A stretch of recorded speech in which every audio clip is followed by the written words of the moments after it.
Now I remember where we are. We just defeated the 3 warlords in Vendeville Fortress. Hello, how's it going?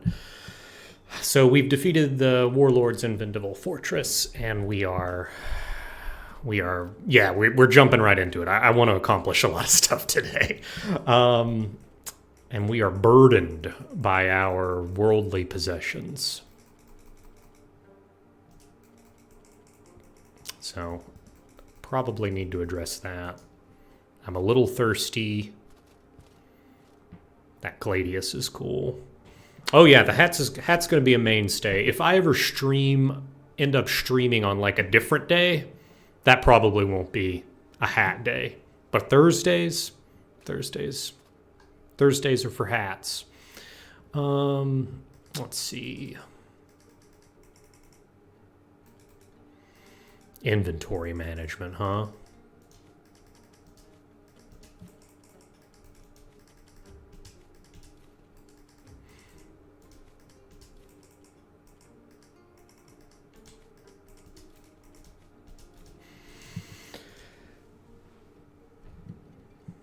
Thursdays are hat days.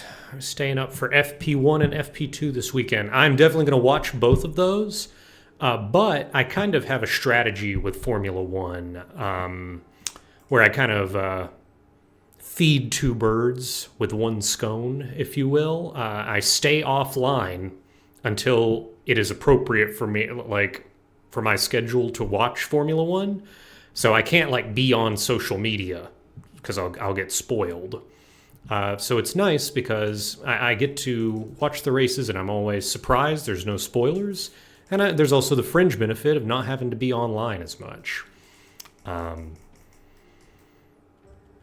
So, yeah, I will. I guess the answer is I'm not staying up for them, but I will watch them in my own time and I will be 100% unspoiled. The fringe benefit of not posting, not reading either. Sometimes you can post and just not read anything. That's Cameron's strategy, actually. He's like, yeah, Twitter's a one-way system for him. He's just throwing it out there. Oh gosh, I'm so overburdened. 55.3.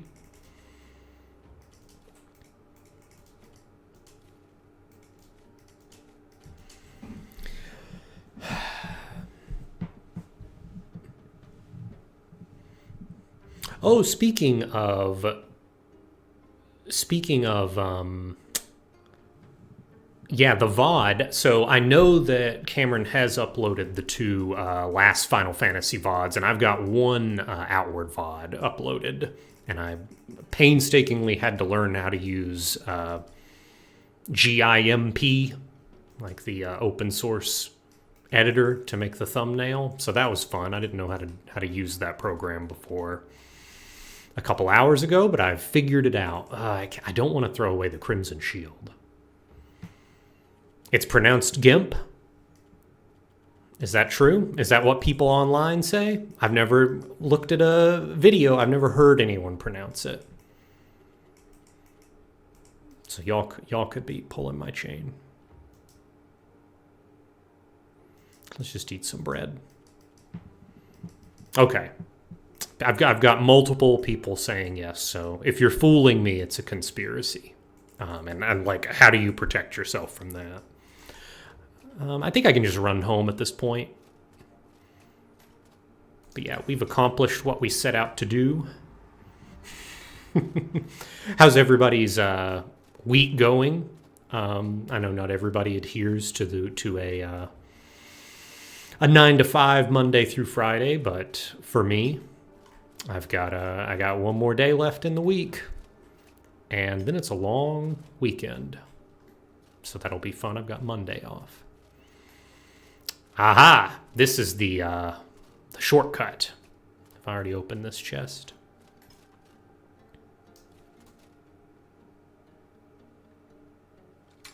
I have, yeah. That's why that claymore was there. Oh, last day of your weekend.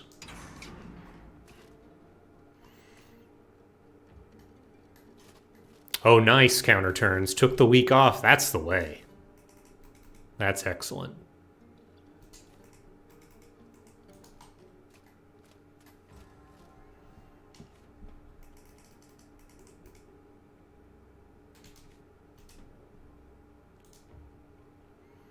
There's some sandwiches that you eat them and you just get angry. But like the implication is for this sandwich at least, it's good. It's like a really good sandwich.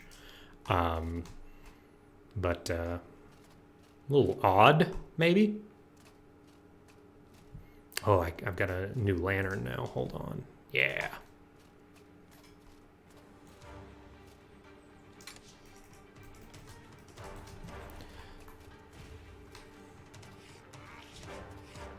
Two, three. Okay.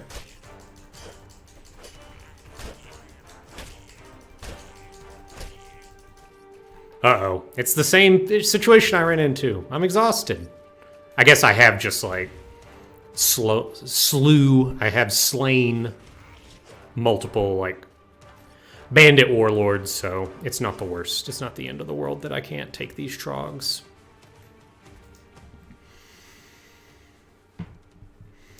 Hey, Virtuous Sphere, thanks for joining us. What is the most infuriating sandwich? I don't know. I think it's very personal. Oh, so there are two ways about it. There's like a sandwich that makes you angry, like you feel like it's maybe missing some kind of potential, right? Like it could be good, but it's not good, but perhaps because of the inclusion or exclusion of a certain ingredient. And then there are sandwiches that make you angry. They're so good they make you angry. Perhaps a rarer form of sandwich.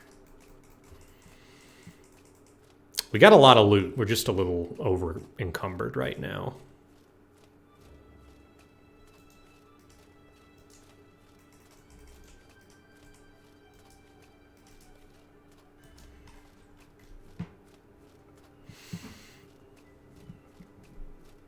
Oh, no, the one gluten-free option that isn't vegetarian, that is infuriating. That would also make me go berserk. What is the nomenclature in this game?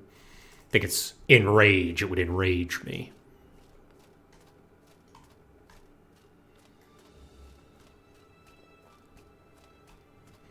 Yeah.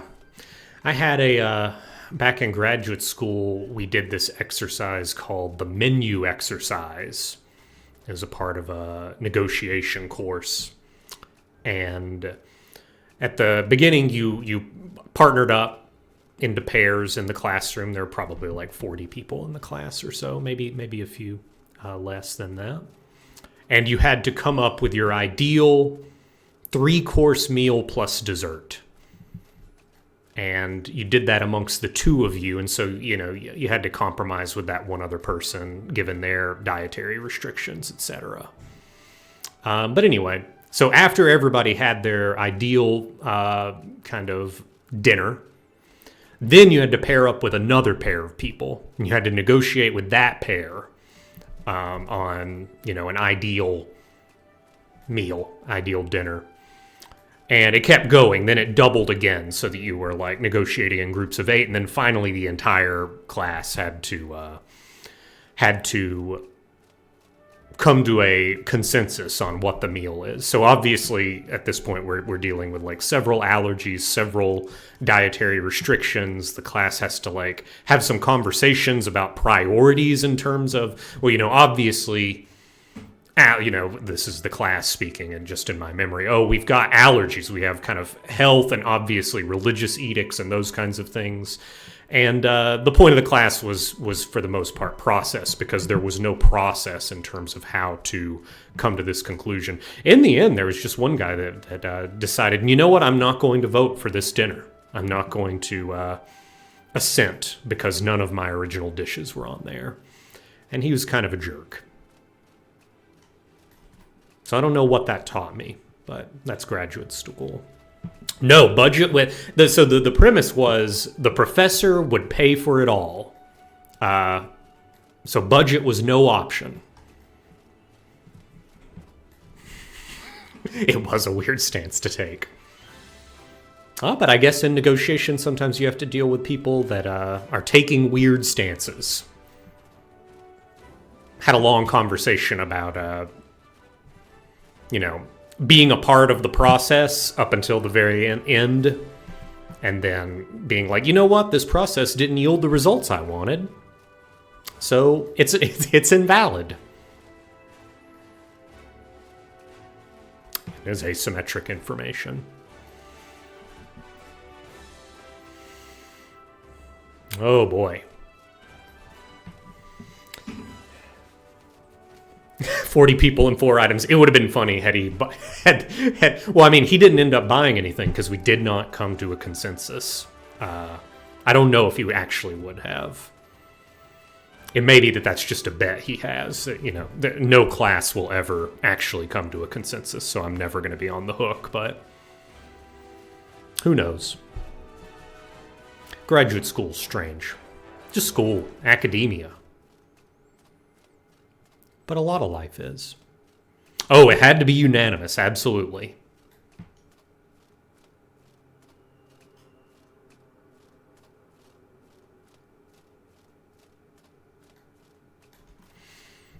This is outward right here. Just walking into the, let's see, is this sunrise or sunset? Yeah, walking into the sunset, overburdened. Counter turns, I would imagine that the dissenter was in on it, but at the end of the year, our big end of year project was SimSoc, which is this big, I guess it's kind of a mega game, but it's simulated society.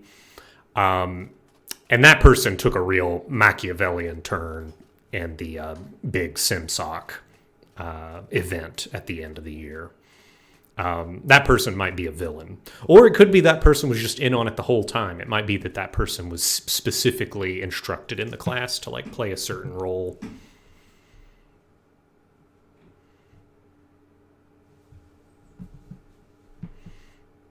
I like that interpretation, Deus Ex Machina. What we were really being tested was our willingness to even participate in such folly. So we have defeated the 3 bandits, so we actually get a special dialogue here from Barack, which is cool.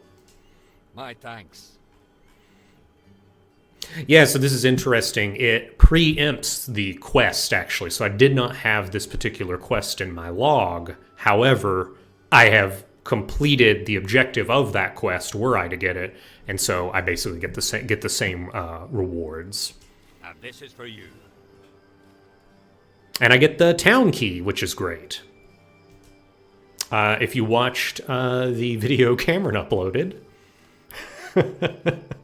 I lost the town key. So this is this is one way to get that town key. Greetings, friend. Let's sell some stuff. I'm really overburdened here. I think we're good to sell the bow at this point. I'm kind of specializing in melee combat at this point, so I think I am good to do that.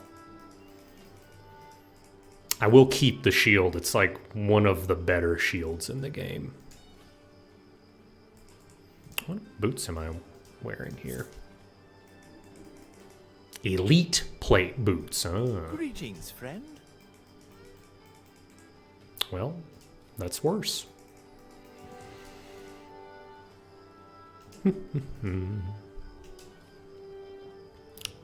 I'll keep the weather defense potions. Protects against the cold, that's good. And let's sell a bunch of other stuff. With that wine, once you actually have the quest, there are other ways you can deal with the bandit warlords. And the first bandit warlord you run into, you can give him the wine and he will get drunk. And then you can ask him to go pick a fight with Barack. And then you never see him again. The implication being Barack slays him. So a little dark.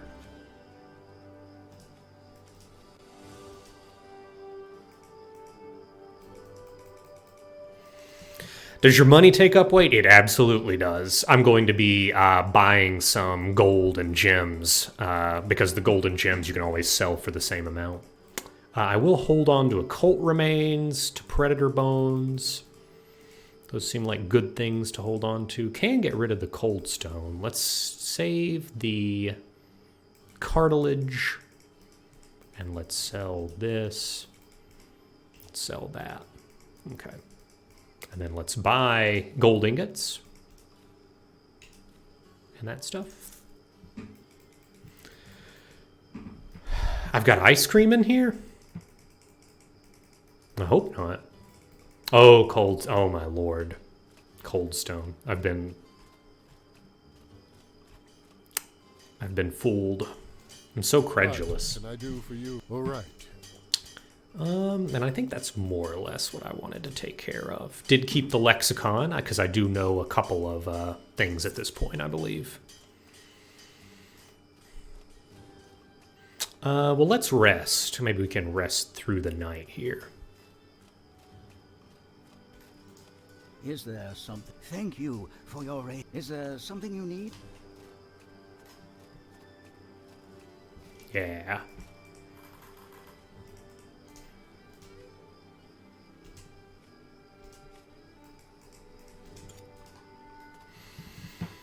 So we got the town key. We should be able to do some cool stuff with that. Oh, I definitely need to refill my water, though, before I die of thirst. It's one of the things you definitely don't want to do in this game. Would love to get a bigger backpack. Would love to find a power coil. That would be fantastic. The game's really not cooperating with me in that respect. Modality from the Discord was screen sharing playing Outward and had, within the first hour and a half of him playing, he had like just buku power cores. It was insulting, frankly. It was infuriating. I was enraged. Look at this beautiful sunset off the coast here.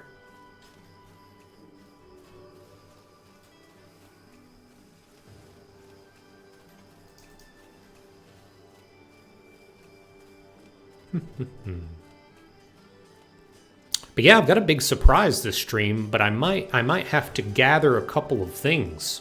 Because I was talking about solving the mystery of the mushroom. And I haven't done that yet, and I need to find a mushroom in order to like solve the mystery of the mushroom. They aren't too terribly hard to find, so I'll work on trying to get one. I've kind of got the first half of the mystery right now by getting the town key. Because that's an important little thing to get.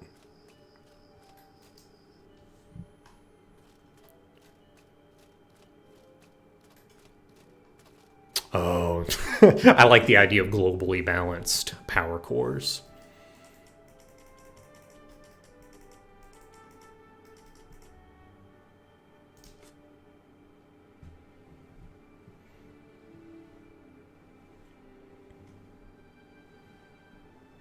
I wonder, can you all hear the like a little bit of the music? I might pump up the audio volume if you can't. It's kind of relaxing sometimes. I don't want it to be distracting or anything, but it can be cool. These keys also take up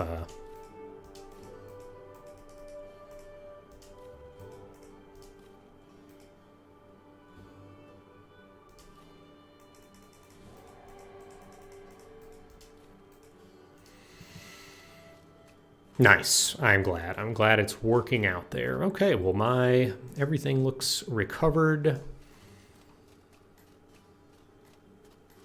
Now I think mushrooms might spawn underneath Sierzo, like in the underground storage, so I'll give that a shot.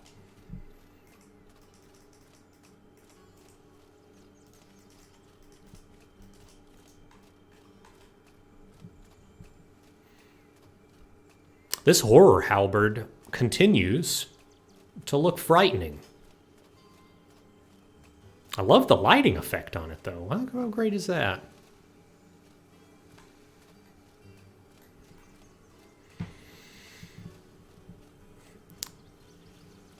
Oh, I'm wielding the soul edge.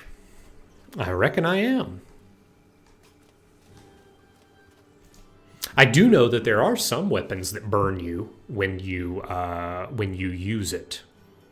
I think those are like There's like a couple of very strange weapons in the DLC.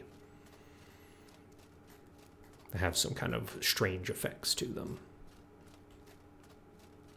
And one of them is every time you swing it, it does like take a bite out of you, basically. Oh yeah, I can make some. Break those down. Get linen cloth. Yeah, so it does look like everything here has respawned, and actually,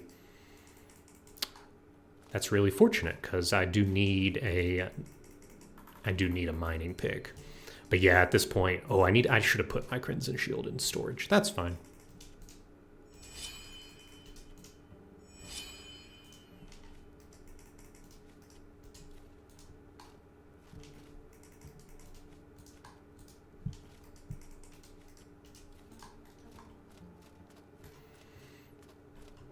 Let's see if I can find that mushroom up here.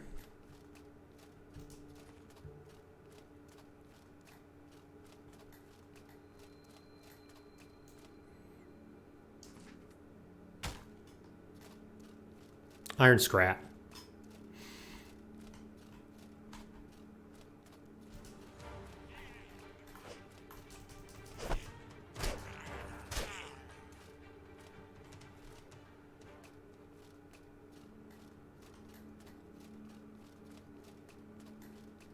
Yeah, there were green mushrooms and a beetle. Well, that's great. I'm very happy that this was here. Oh yeah, there's just a little guy creeping around.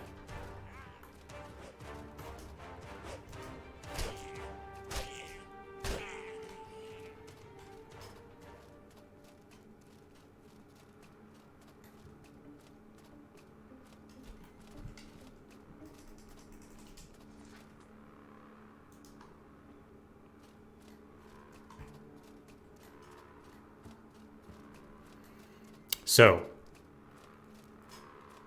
now I have the town key, and the town key lets me open this up. I wouldn't have been able to open that before. And this is a very special chest. This is a legacy chest. There are 4 legacy chests in the game. There's one in each of the big regions. So one in the Chersonese, one in Imriker Forest, one in the Abrasar Desert, and the last in the swamp area. Hallowed Swamp, I think, is the name of it. And some of them are in dungeons. This one is locked behind getting that town key. You can get the town key by doing the bandit quest, or by, I think if you join the Blue Collective, you can get that. So that's the easiest way to get the town key, is just joining the Blue Collective, but then you're locked out of the other quests. So there's nothing in here. It's empty. But you can put something in there. And the cool thing is, the thing you put in there, every time you make a character, you can select another character's save file. And when you start the game, you'll start the game with the items that you have placed in the other character's legacy chest. So for example, if I were to put a hatchet in here, I'm pretty sure that if I started a new character with this character's legacy, they would start with, actually not even a hatchet, an upgraded form of a hatchet. They would start with like a gold hatchet, I think. I think all of the iron weapons you would start with a gold version, and they sell for a lot, and they're a bit better. There are a lot of items that the only way to get that item is actually through the legacy chest. It is an upgraded version of another thing. But in addition to upgrading items or transferring items, there are also some very fun Easter eggs. And I wanted to show you one today on this stream. I'm going to put a green mushroom, a common mushroom, into the legacy chest. I am going to quit to main menu. Yes. Oh yeah, this is happening. We're not even in the full Homestuck mode now. So we're going to start a new game. Normal game. And let's name our person Blorbo. Is that Homestuck? I don't know. That kind of sounds Homestucky to me. And let's create. This is very exciting.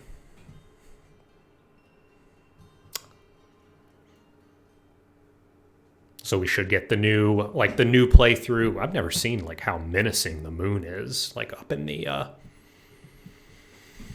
thing. Yeah, failures of my bloodline. My grandmother brought ruin to our tribe a long time ago. Yep, so same story here. Joined an expedition, old friend Yazan. I do like that. So Yazan tells you, if you don't mug him, Yazan tells you, hey, go to the shipwreck. My lockbox is there. And if you were paying attention during this section, this would give you an idea as to where that ship is. You would kind of have a little bit clearer of an idea that it's not on like a really long beach, which is probably your first instinct, is to think that it's on the long beach next to Sierzo. So we're loading in. We have no choice but to pick yourself up and go. Oh no, it doesn't seem to have worked. Oh, that's bizarre. Okay. Okay, let's figure out what I have done wrong. Oh no, I didn't choose legacy. Okay. There we go. I have to like in character creation. So when you go to new game, one player, normal, you have to, so I didn't choose here. There we go. So I've chosen my legacy here is Danny. What's another name that isn't Blorbo? Rip to Blorbo. So how about Glorbo? Glorbo's a little better. It doesn't have the double B. It's got double O's still. So let's do that. Great. Rip to Blorbo. Long live Glorbo. Blorbo was a traitor. Blorbo was he's a fake friend, to be honest. Glorbo, however, will live on forever. And y'all, we're a Troglodyte now. We're a Troglodyte. We're living the trog life. Yes. And it's not just aesthetic. It is absolutely not aesthetic. As Troglodytes, you are severely limited by what you can equip. You can't equip a torch, for example. So you can pick them up. And look at this run animation. Look at it. Are you serious? Look at this beautiful run animation. Look how fast I am. I'm pretty sure Troglodytes make you faster too. The only weapons we can equip are spears and polearms, because I imagine that is what the Trog model, was programmed to do. They all wield spears and polearms, so like those are the attack animations we have. We have a slightly different attack animation. We've got kind of these repeated pokes, and we have the charge that they have. We can do a 2-hit combo where we spin our polearm or spear. And we cannot use normal active abilities. We can use these abilities. And these are the only abilities that you can use as a Trog in the game. You can use Garg, which is throwing a grenade. You can use Grog, which this costs mana and we can't use it yet, but it does something else. You can use Gurg, and you can push kick.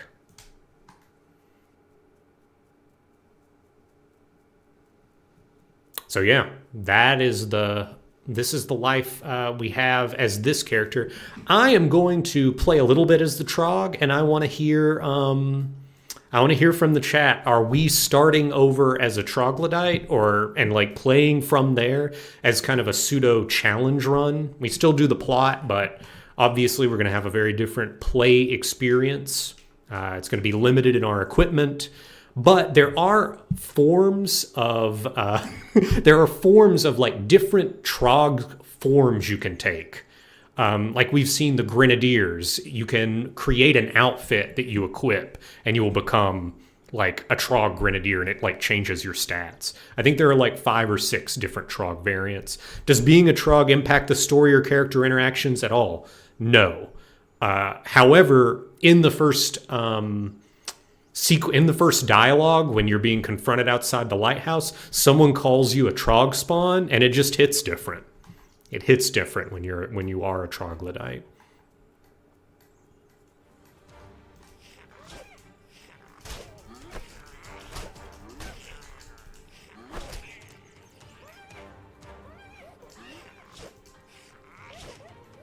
Well, I'm running away. They're too tough.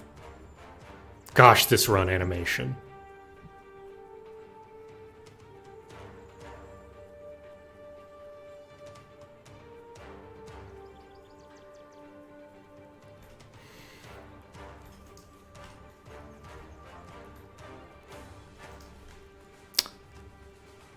Another big difference, when you interact with anything, you just pump your fist instead of doing any other animation.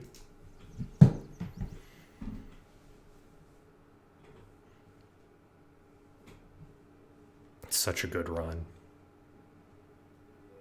Such a fantastic run. Oh, well, here's another thing. Can't wear a backpack. As a Troglodyte, you can pick one up, but you cannot equip it. The only equipment that you can, put on you is are the special Trog helmets that you craft from mushrooms, and they kind of change your Troglodyte being, as it were.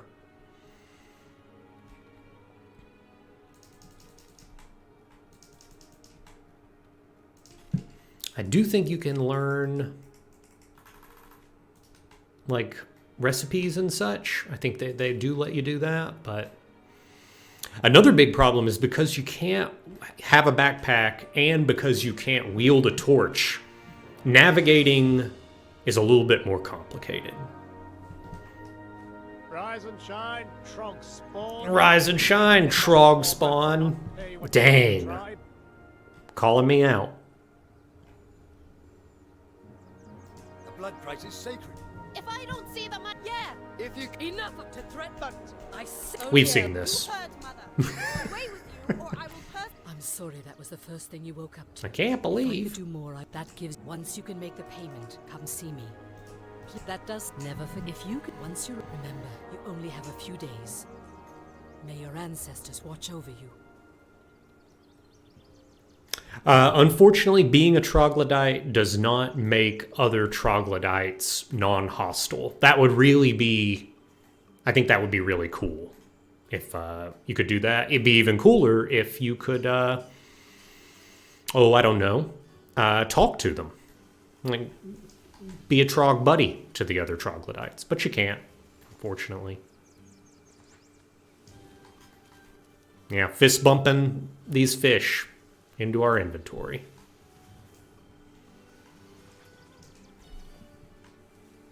Oh, wow, a lifelong dream of yours to become a Trog. Wow.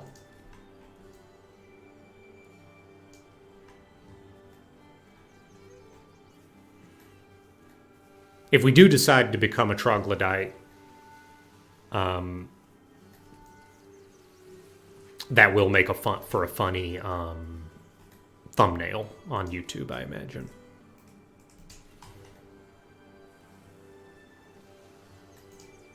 Greetings, friend.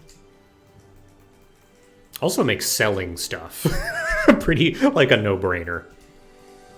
Like most of the stuff you can just sell. And you also have to be quite stingy with what you're putting in your bag.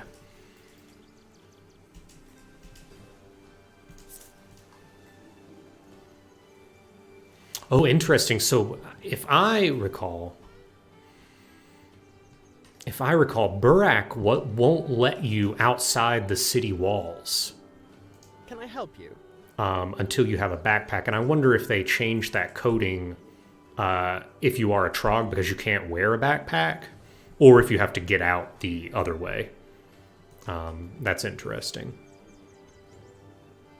We can pick up these recipes, but because they make armor, we'll just sell them. Can I help you? Yeah, no, it's probably like a more stress-free version of the game, to be honest. Just living the trog life.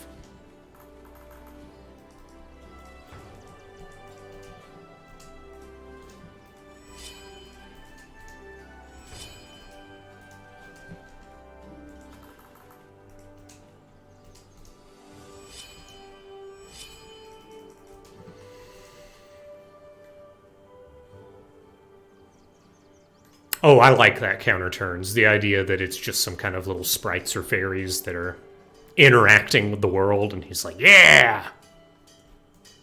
What can I do for you? All right. All right, spear or halberd? I still like the halberd.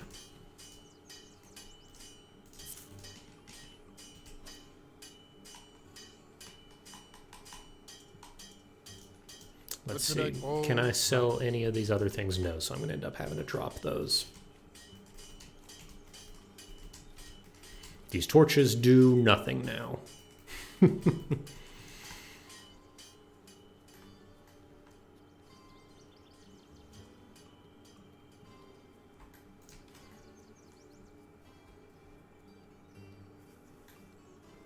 Whoa! Oh, not like that, you No, he wants me to You need at equip least a an equipped backpack. weapon, a water skin, and then equipped backpack before you're ready. If I So let he you will take not you let a away right away. troglodyte out. Make yourself a. I'm also sure you can find a spare water skin by the water purifier on the town beach. And that So- can't let you out in this. Come back when you're seriously ready. I wonder. Whoa! No, he won't Hold let on, you. you're pres- I'm also sure you can find a spare water skin by the water purifier on the town beach. Okay, I'm going to have to go out the back way. It is systemic. I mean, yeah. They don't like me. But yeah, one thing I will say, good morning, Sophie, at least in this game, if you stand next to the blacksmith, you will eventually get heat exhaustion. Because it's just so warm next to the blacksmith. So I think that's cool.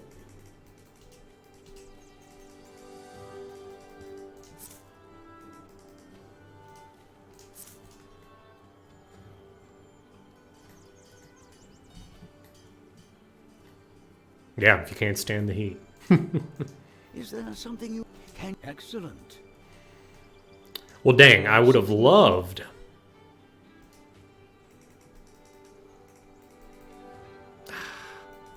Would have loved to get that free weapon skill from Burak, but he ain't gonna let me.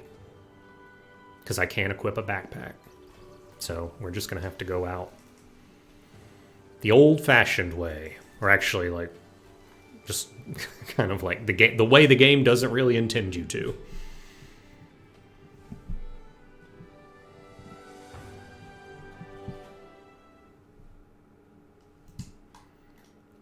Kind of a wild third stream to potentially just start over, but it's fun. It's interesting.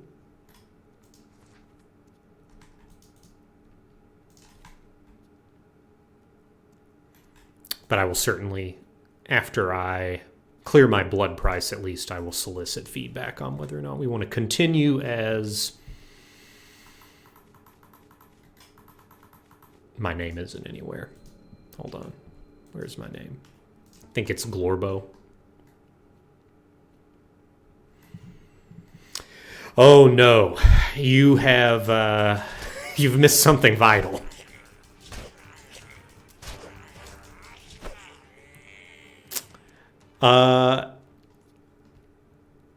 Yeah, we're a troglodyte now. 1714, okay. We are a Troglodyte. We unlocked a little Easter egg that let us become a Troglodyte. We can't wear normal armor. We can't wear a backpack. We can only wield polearms and spears. And we get some special Troglodyte-only equipment. It's also very dark because we can't wield a torch. We are, in fact, living full Glorbo life.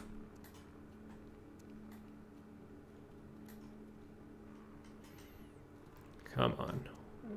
Where are we here? Think that there's a mushroom over here. Can't see.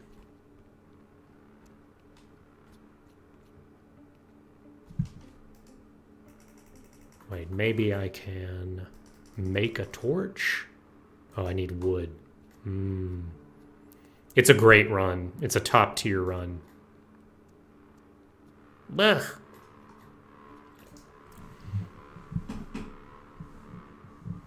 There is a light spell that we can get. So, like, we can buy it. We just cannot use it. The only active abilities that we can use are these. Garg, Grog, and Gurg. I'm glad we went with Glorbo, because that also starts with a G, and I think that's pretty important.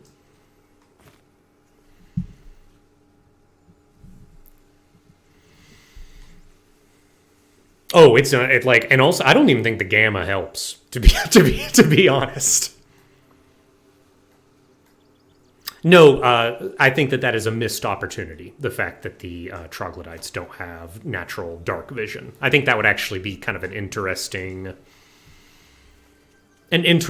little twist that they could have given the game. They chose not to do it.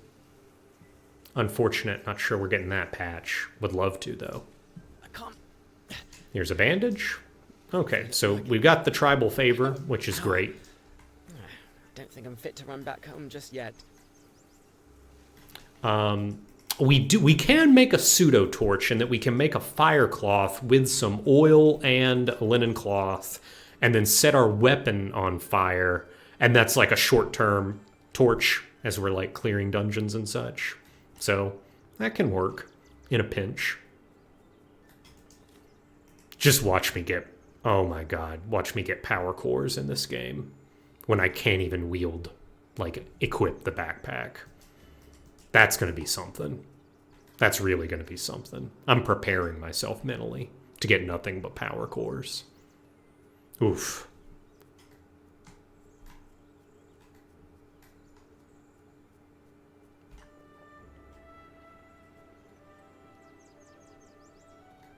Let's kill some hyenas while we're out here.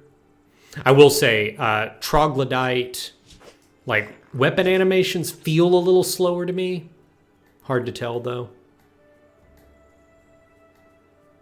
I need to get some predator bones so that we can turn this regular halberd into a weird halberd with bones attached to it.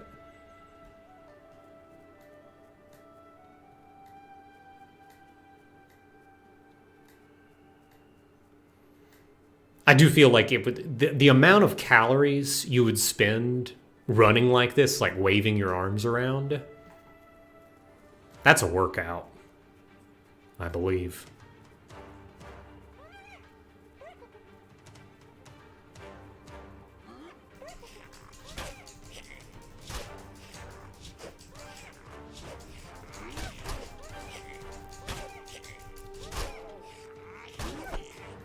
Okay.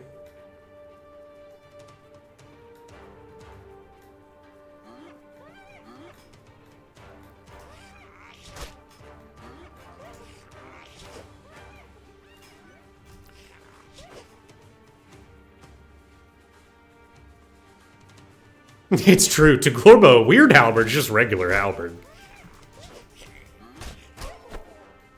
Oh, I've got an infection now. It's real.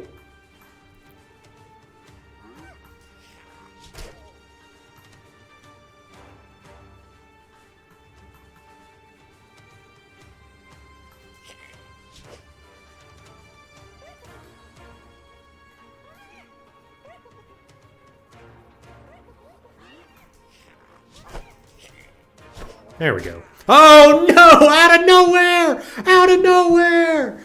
Oh! Oh! I'm so glad I didn't choose hardcore.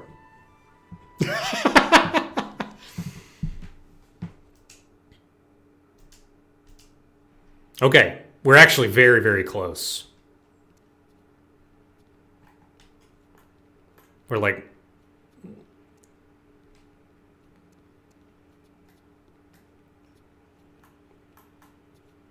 so close.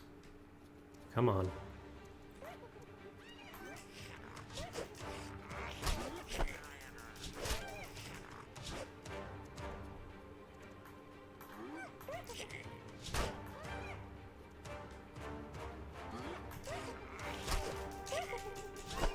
Okay. It's a shame my infection didn't go away.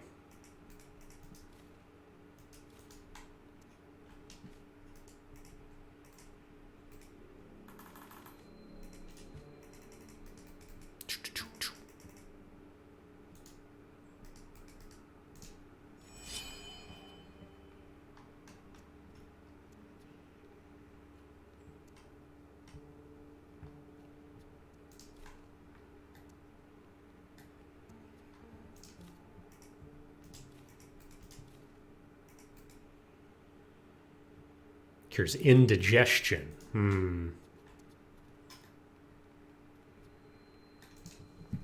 Okay, we've survived. Still have an infection. Gonna have to get some tea for that. Boy, that was a surprise. I was happy with taking the third. I really did think I thought I was in the clear there. But vital mistake. You're never in the clear. Not with hyenas. They're everywhere.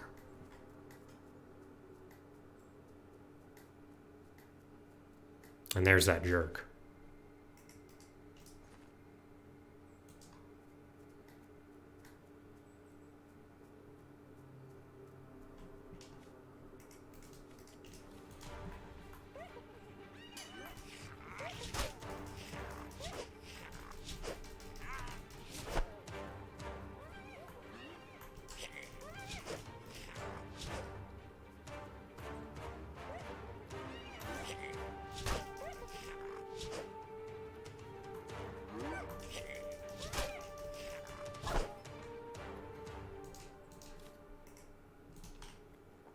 Predator bones?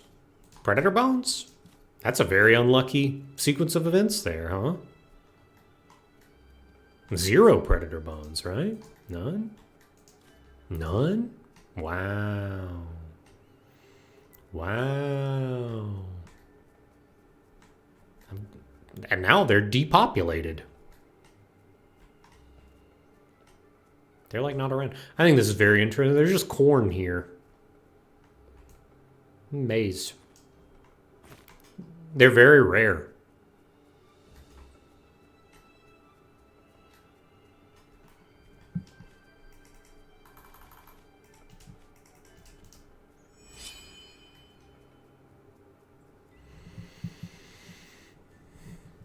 Unicyclic, I've heard that about hyenas, actually. I don't know what the purpose of those kind of stats are. Is that supposed to make me more or less afraid of hyenas? Like, if I've already swallowed them, you know, hundreds of times, maybe they're not that scary.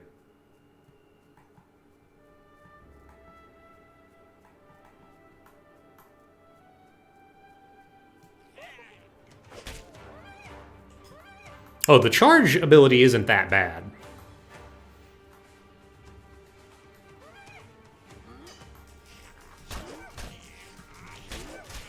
Oh my gosh, he hit so hard.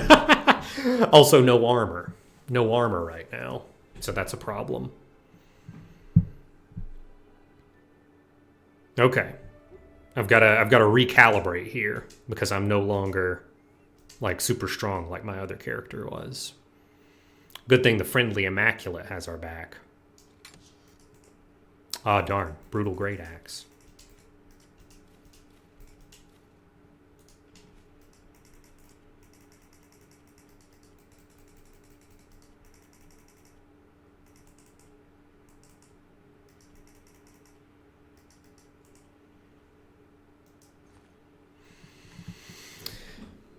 How hard is it to craft your first form? Not that hard, actually. We need to find some special mushrooms, and I think the easiest way to get those mushrooms are to go to Emricker Forest. I think that's the case. I think we need to do that.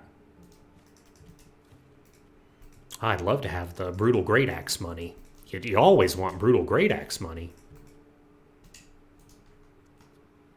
I do want at least one flint and steel.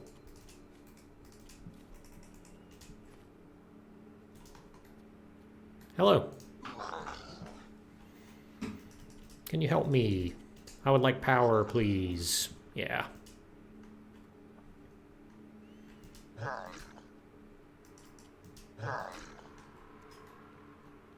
Great. Okay. I think I can manage with the extra weight for a little bit. But yeah, I need blood shroom or the mossy shroom. And that's going to like really... The next form is a big upgrade if you can get that. Oh, it's so dark. Is it morning or evening? It is morning. Okay, we'll suffer through it here. Kind of get through it here. I still would like predator bones. I'm still on the lookout. If I'm careful, it should be like a thing I can do.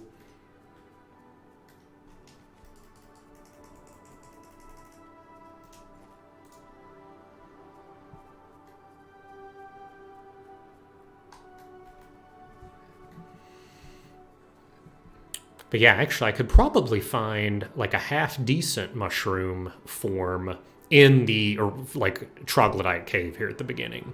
And I think that can give me a little bit more armor. Hey, good luck at work, Virtuous Sphere.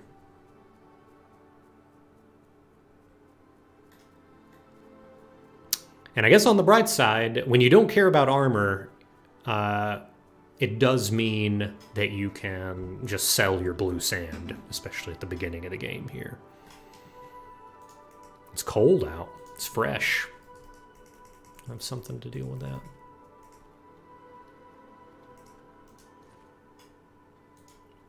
Let's do that.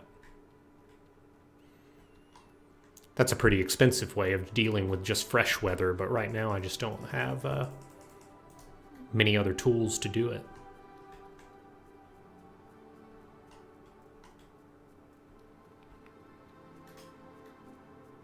Baddos.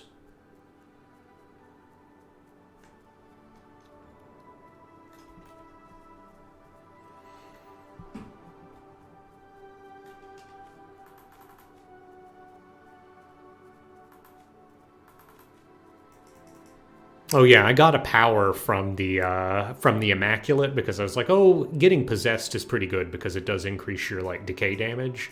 Can't use it. Can't use it as a Troglodyte. So. No good.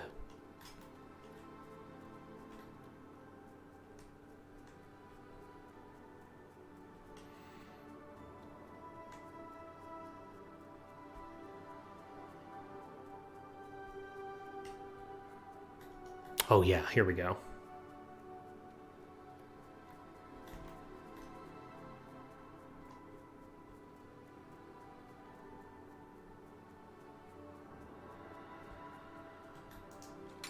There it is. I knew it. It's okay. We can at least use them on a quest if we get 2. So I'll put it in storage. I knew it was going to happen, though.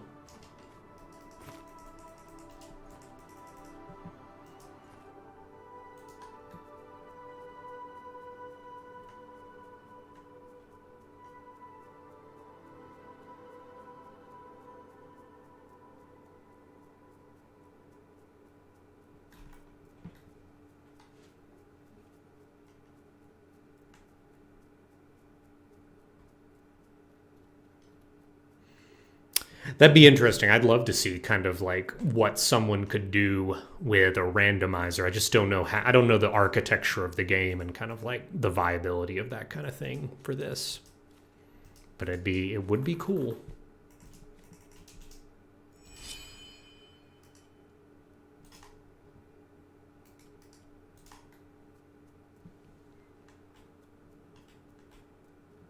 Ooh, traveling merchant. You can barely see him between the trees.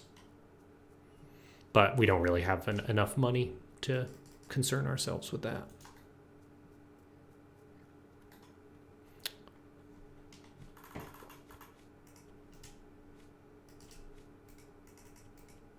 We do need to get mana so that we can actually use Troglodyte abilities.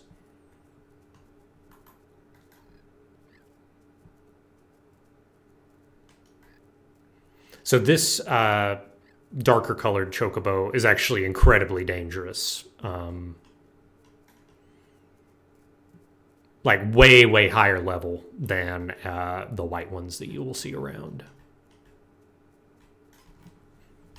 That's always a rude awakening when somebody finds that out. But the chocobo have a very, very small chance of dropping a helm that is just their head, and it gives you movement speed bonuses, which is pretty neat.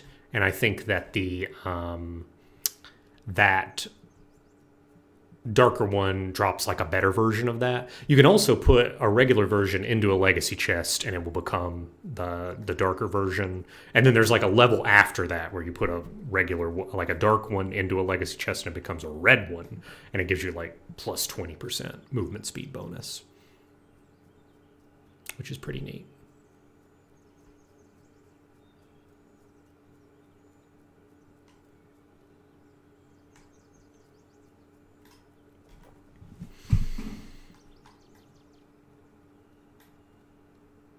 Well, I definitely want to like show y'all like an alternate Troglodyte form before we make a call on whether to proceed as Glorbo or continue on as Danny.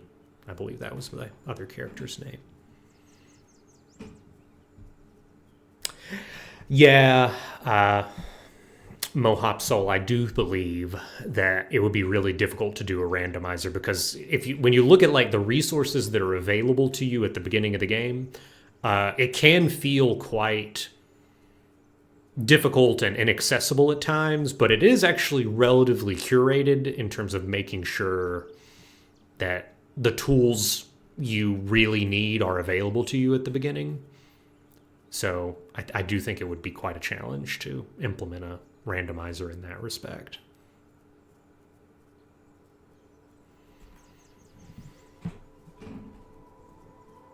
Oh, in Final Fantasy, the Dark Chocobos are also really tough. That's interesting. Danny's lost. Danny the Forsaken, the future's Glorbo. That's a strong point. This is a weirder play experience, I'll tell you that. And you're still, like, doing all the outward stuff. It's just a little different. Can't break the game with, like, hex magic or what have you.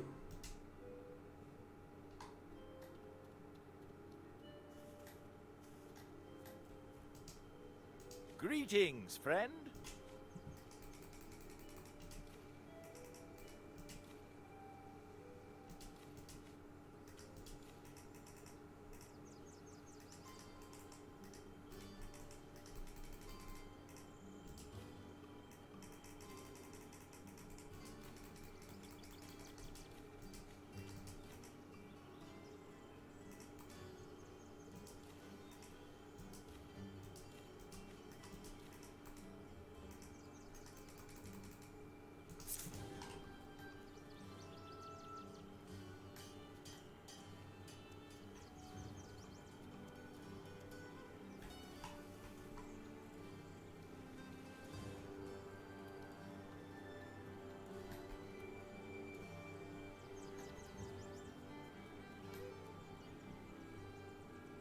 I'm frightening.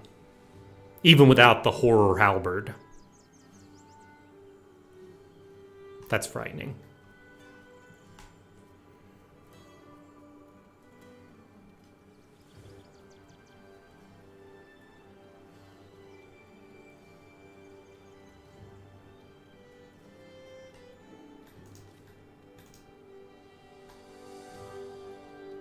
Greetings. I want to talk about I will my need to blood make that price. payment. Here's a And tribal favor. Well done. Oliel is leaving to go join the holy mission of as with a blood price has. This is come back once you've said your goodbyes to them.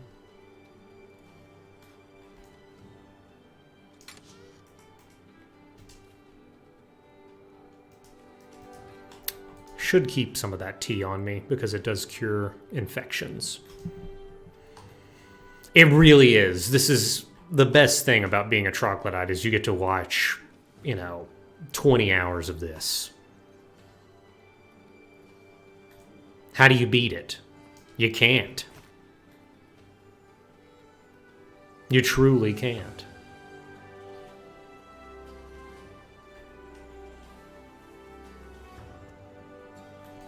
Is there something? Thank you. Is there something you need?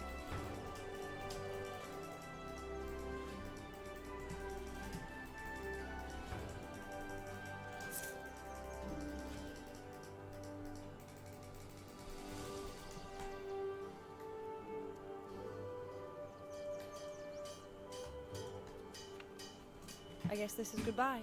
I'll miss it. Risa has. So, Alright. Oliel, I think we're going to stick with the same plan and we'll do the Holy Mission questline because I think it gives the most, interesting lore. Discipline. Even though I haven't finished it, but I understand, from doing maybe the first couple of Meet me missions. in Monsoon. And once in the Marsh, follow the I think Pilgrim it's Road. kind of the most interesting one.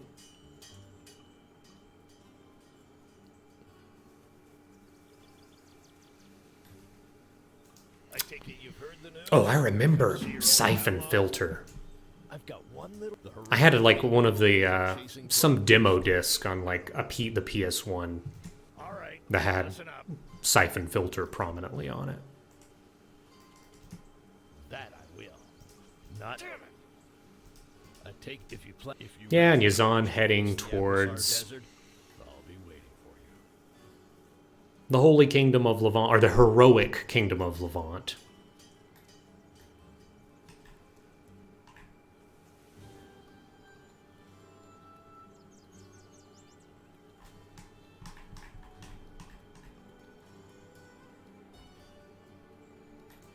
There you are. Urgent. This is troubling.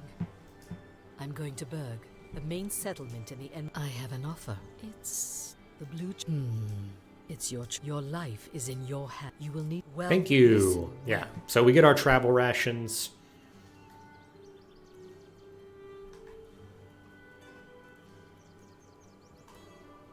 Let's see. So, I do need to upgrade my weapon pretty badly. I'm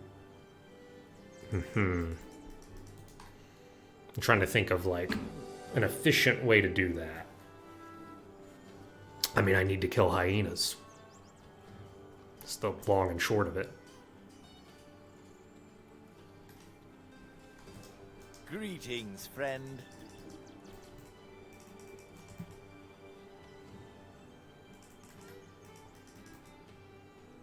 Which is that way? That way 6.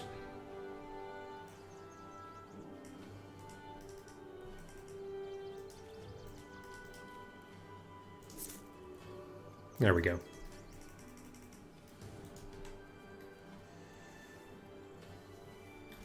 Need something?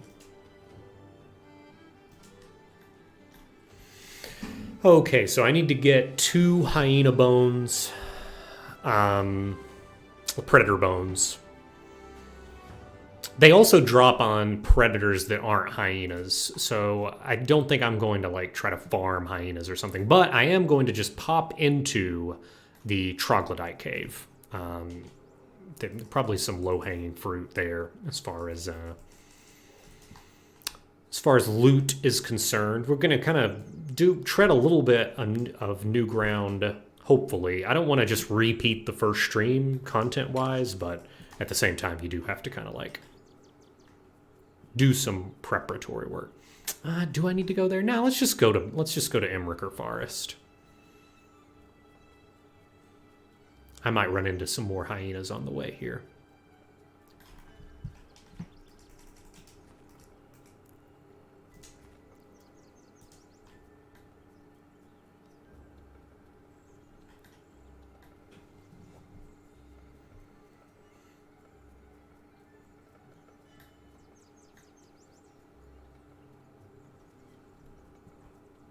We're back at it again.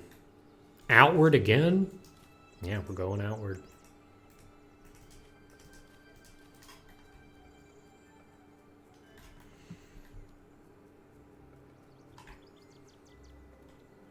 The Troglodyte really makes you...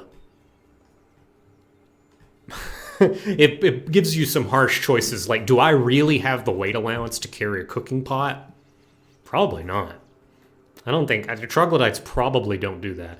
I think another nice benefit that they should have given Troglodytes is they should have made it so that you don't get food poisoning. I think you should be able to eat raw meat as a Troglodyte. I think that'd be pretty cool.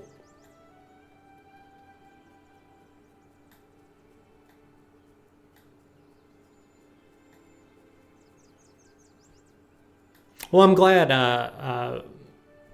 I hope that we are vibing. I hope that this is like a chill type of experience. Aha!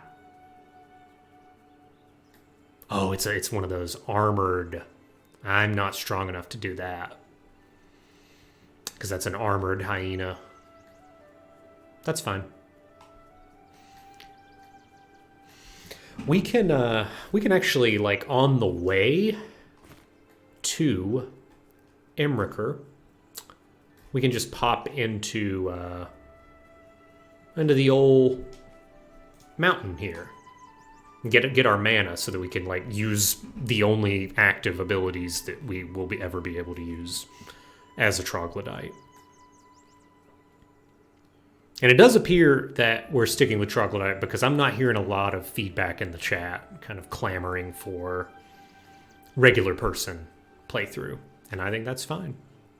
It's hard not to get excited about a Troglodyte. Look at him. Look at him go.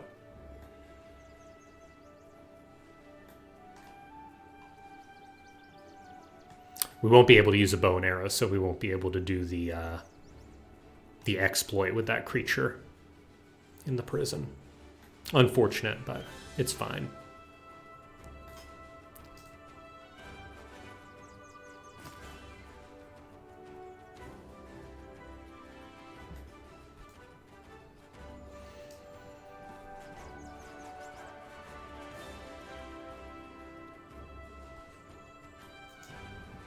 Well, thank you for speaking up, Deus Ex Machina. I'm going to give it some time to hear some other stuff. Yeah, Trog does limit the cool loot you can have. It's definitely just a completely different experience in a lot of ways. Okay.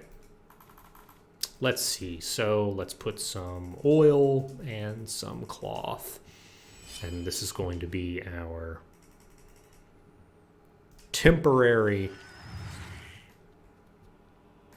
torch.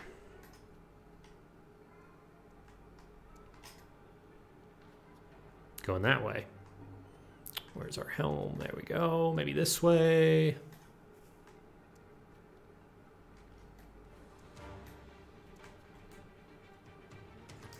Gather mushrooms when I see them.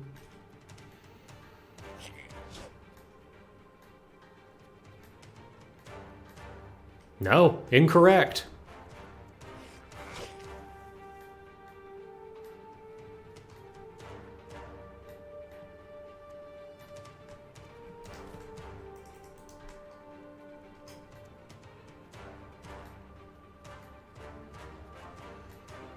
Aha.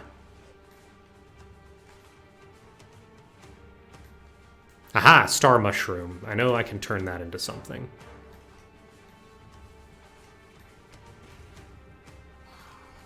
An elemental.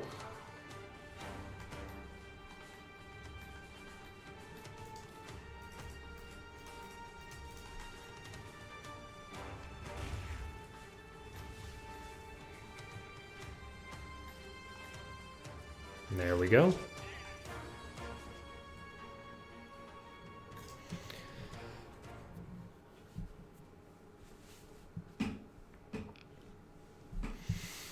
Yeah, the loot limit is really the issue. There's a lot of interesting stuff. And to be honest, I think just as much as the loot, it's also like the skills.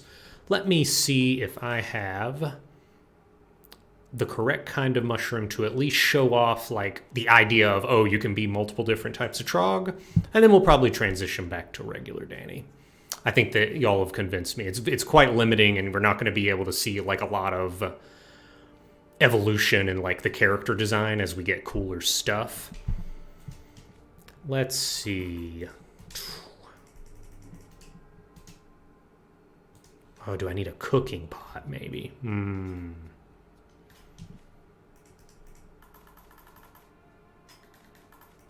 Can't remember exactly. So there's a star mushroom.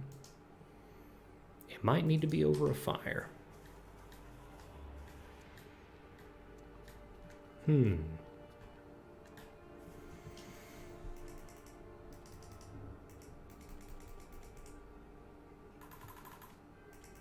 Oh, it is through a cooking pot.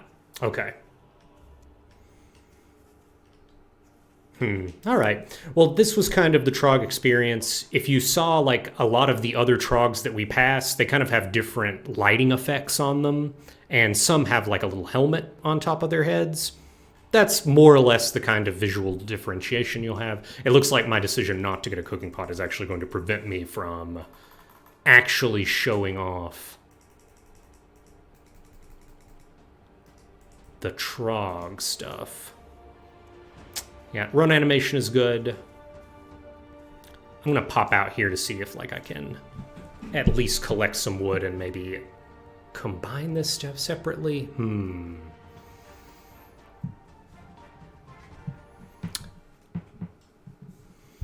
Do your Trog abilities evolve as you do? Unfortunately not. It's just that. It's just like these effects. This is like a buff. This is a healing effect. No, this is like a damage, like a little ball comes out and like goes to your enemy. And this is throwing a grenade, which actually I can do. Looks like this. Ugh. So it uses up some of the oil in your inventory. But cool Easter egg. Very strange that they programmed this, but... Oh, it's basic armor and blood mushroom. Ah, thank you so much, Medium Dragon. I wonder. I don't know if looter armor qualifies. Aha, I did! Oh, excellent. Thank you. So, bam. We're a different type of Trog now. And there are other forms of... Yeah, you get the different lighting effects. And I believe I can look at like the stats on it. So yeah, in this one, I have a plus 50% ethereal damage bonus. So that's like a particular damage type. And my spells cost half as much. So this would be the one you use if you're like leaning into Gurg. And so all of the like different little mushroom recipes with basic armor, once again, thanks Medium Dragon, produce a different type of outfit like this.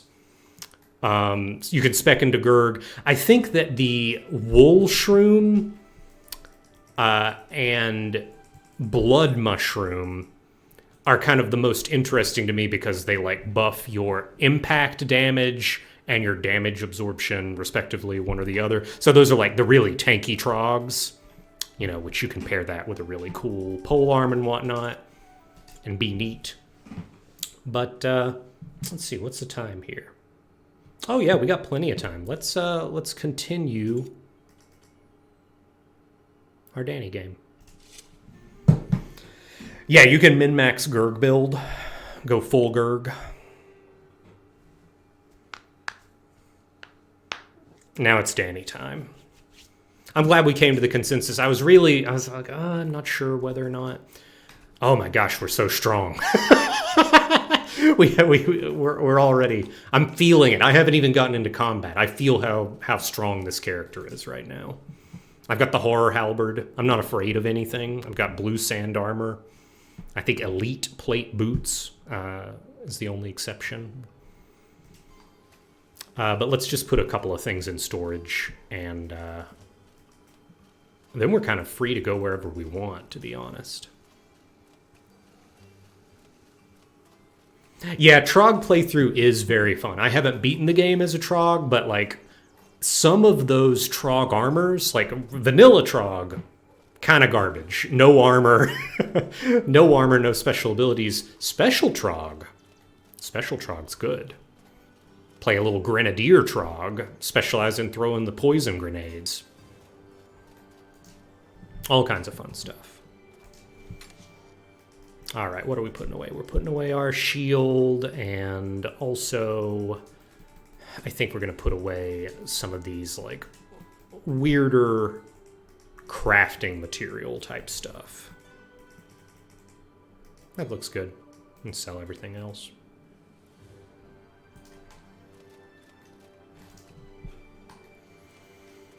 And now the world's our oyster. We don't have to worry about coming back here. So I think that we're just going to head on to the Hallowed Marsh after I stop through. Have you been to any of the DLC lands or dungeons yet? I have been to them. I haven't really done a lot of the content or completed like the quest lines associated with those places.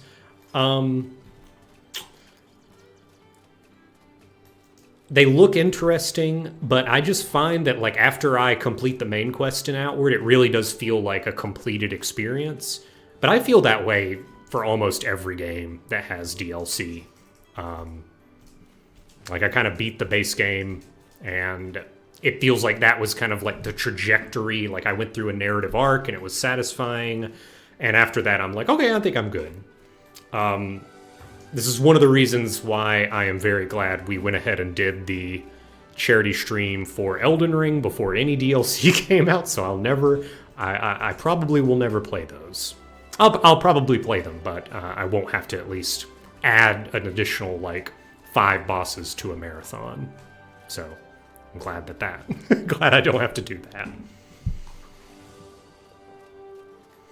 I agree, Deus Ex, I agree.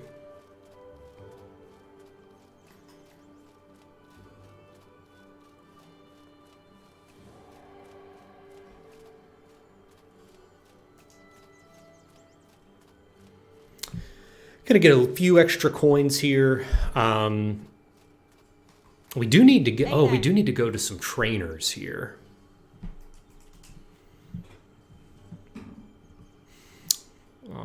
Let's see.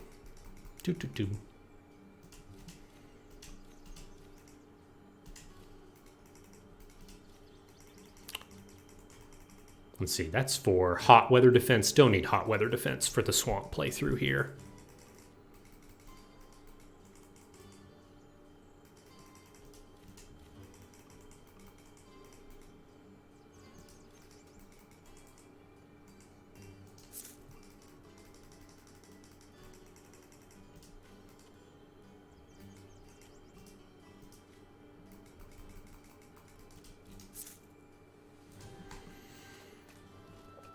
Yeah, and I have not done any of the gear enchanting, so I think that might be something I'd like to at least explore in our streaming playthroughs, like trying to enchant stuff. I know it is really finicky, which, you know, a lot of stuff in the game is. So if you like most of it, maybe you'll also enjoy the enchanting. Now I'm in the alternate reality where there are no power cores. I've just been reminded of this. Okay, I am getting power cores. I'm going to find 2 power cores and get the good backpack. I start a Trog and immediately find power cores that are of no use. Thank you. And then the world might have respawned at this point, so let me at least check up here. I'm going to kind of check the prime suspects as we go along here.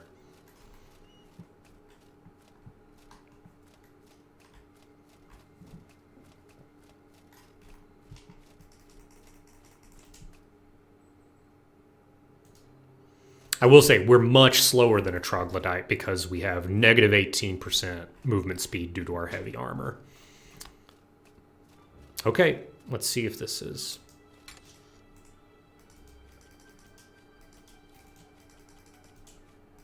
I want to know when this respawns. Okay. Well, heading to Hallowed Marsh. There are 2 ways to get to the Hallowed Marsh.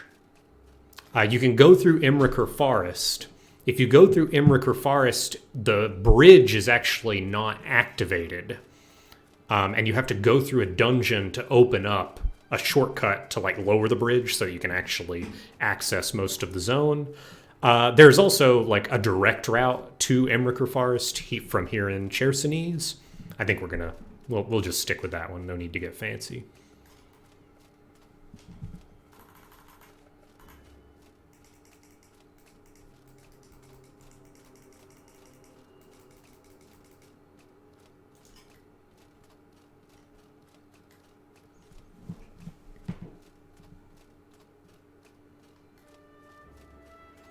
It would be great to have the Trog run anim. That would capture, like, most of the Trog experience for me.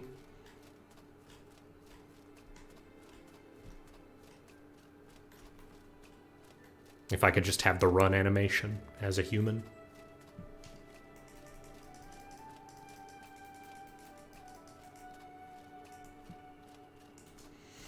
Ooh. I wonder what kind of limitations your playthrough would experience if you were a Trog in Elden Ring. The only pole arms or spears would actually be like an interesting self-imposed limitation.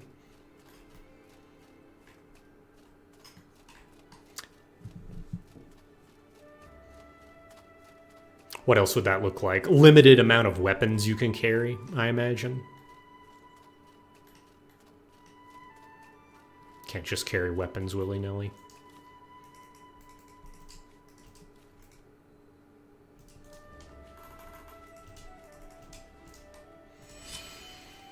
Mm-hmm. This is a beard stream. It's a me not having shaved stream. Not intentional. Have just neglected to. Fortunately, I only had to go into work one day in the past week, so it's been a couple of days. It's not to the itchy phase yet. It's not to the I am uncomfortable, therefore I will shave phase. But gonna get there. Probably tomorrow. The facial hair neglect stream, yeah. That's probably a little bit more appropriate.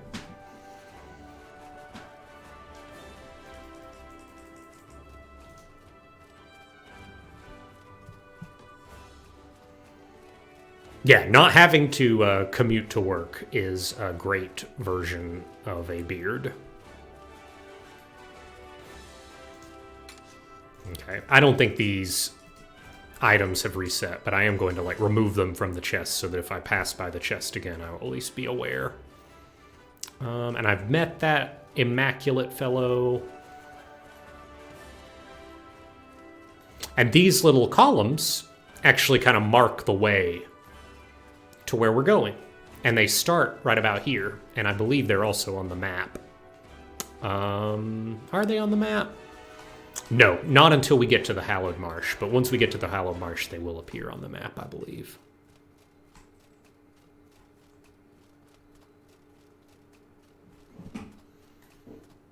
Oh, thank you. Thanks for the compliment on the bucket hat. It is it was an anniversary present from my very insightful wife, and it is a Valtteri Bottas bucket hat. Valtteri Bottas is a Formula One driver who has not scored any points in 10 races, but it's not his fault because Alfa Romeo is not spending any money on their car. I think they might end up being like Team Porsche next year. I don't know what's the entire story, but I know that they are way under the cost cap. They're in no danger of violating the cost cap.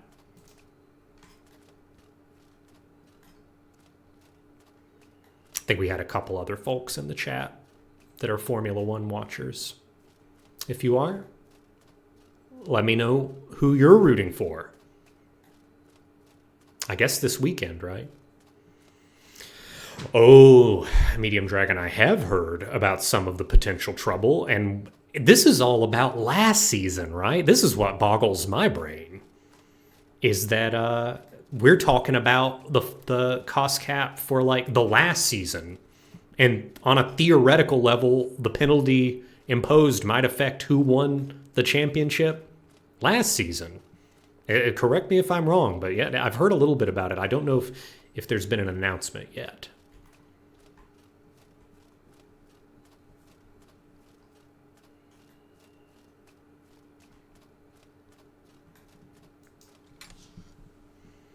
Oh, I listened to the Shift F1 podcast as well. Great podcast. No power core. No power core here.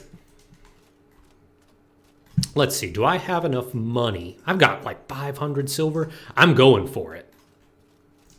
I am going through the Ghost Past, actually. We're going to take a little detour here. We're going to go through the Ghost Past, and we are going to train with a special skill trainer who lives, well, not on my map anymore, but in any case, the Wind Cabal guy. Got some spiritual varnish here. Let's turn on our torch. Yeah.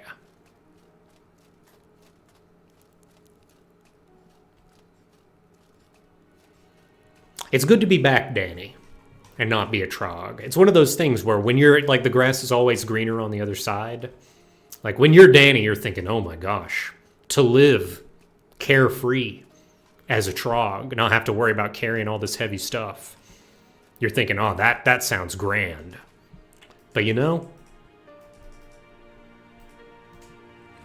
once you're a trog, you're thinking, wow, it'd be great to have armor and not die in 3 hits.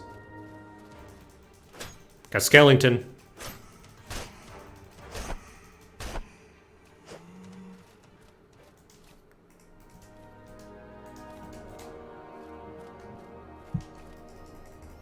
So yeah, this we have to drink spiritual varnish in order to overcome a lot of their physical damage resistance. It's a little similar, I think, the last stream we were talking about it. It's like the item in Dark Souls 1. It's kind of a ghost skeleton, yeah. It's like, it looks very skeleton-y. But I do think it's more properly a ghost. Because it kind of, you know, it doesn't... A big part of the taxonomy is what noise does it make when it dies. And skeletons make a very specific noise when they die. It's like a rattling of bones as they fall to the ground, right? That's what skeletons sound like. Ghosts make a different noise when they die.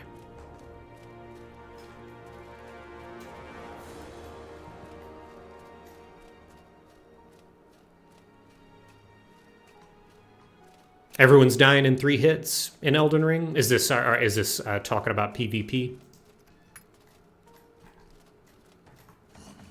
1, 2.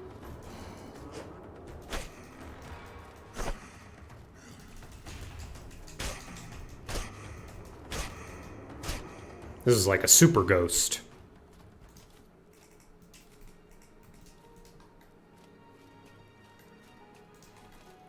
They kind of sprinkle spiritual varnish around here. Yeah, talking about transient curses. One of the reasons I'm so fond of doing the charity streams with Cameron, where we play some of the FromSoft games, we played a Morrowind as well, is it's kind of an excuse never to have to, like, remember anything about the game. Like, I've got a video of it. So it no longer needs to take any amount of space up in my brain. But yes, transient curses.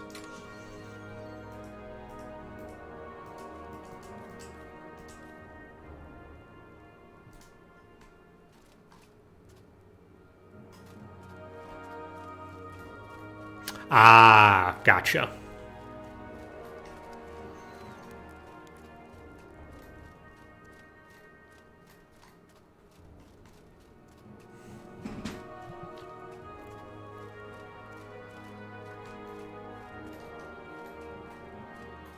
The transient curse of game mastery. It's true. Uh-oh! My varnish. I'm just going to run through at this point. Maybe get some distance here.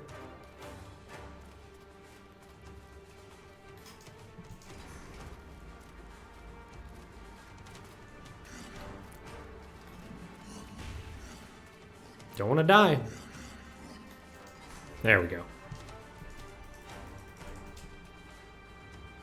Big health potion. And let's unlock this shortcut. Skeletons hoot. Ghosts holler. So hootin' and hollerin' being the big distinction. I can buy that. I can get behind it.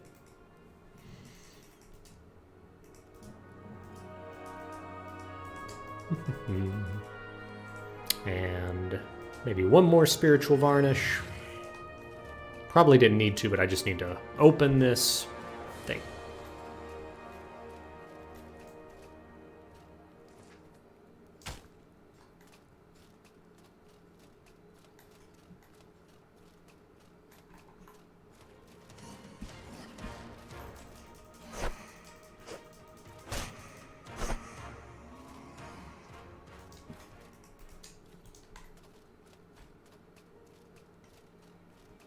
Bang. And now we've got the shortcut in Ghost Past.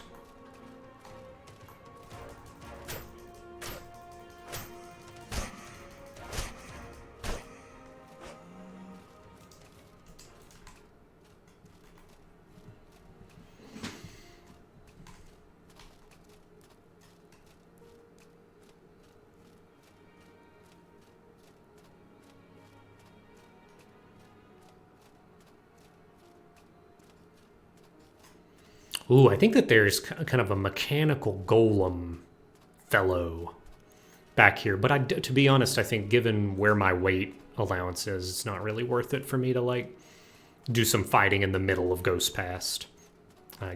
So I'm going to continue on, upgrade, get some more abilities. This trainer has some really cool abilities. And we'll actually be able to use more of the skill tree other than like a lot of the melee focused ones, because we do have like some mana that we can take advantage of. So very exciting. This is not a power core chest, unfortunately.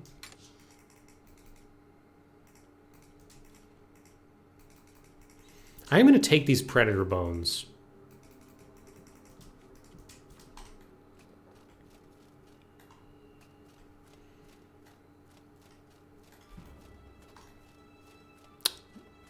Because if I really want money, I could craft more horror weapons. And those require an iron weapon, linen, predator bones, and then palladium scrap, the fanged weapon, and horror chitin. And they sell for like a lot of money. So look at this shrimp, absolutely. Wait, I can't believe the bird's going for it. Oh my gosh. Are you going to run away, bird? You are. You're running towards me. Don't run towards me, bird. That bird's alive. The bird's going to make it.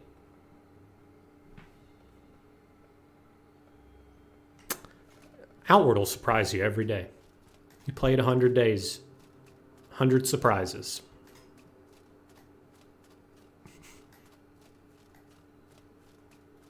Speaking of horror chitin, I think that's a horror, but there are easier ways to fight them than fighting them in the mists of corruption. That's not something I would recommend.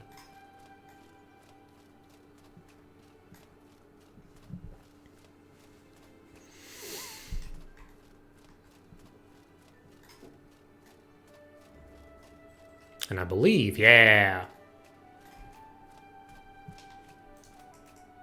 So here we are at the Cabal of Wind Tower, and we can activate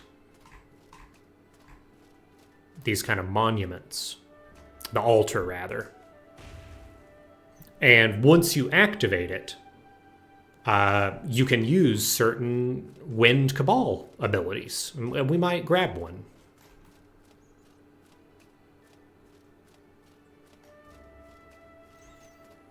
Yeah, pistol shrimp in real life would be very big. I'd have to wonder, I wonder like how much a pistol shrimp in real life weighs, like 750 pounds, 500 pounds, somewhere in there. Sure, certainly no less than 500. Like, they're big.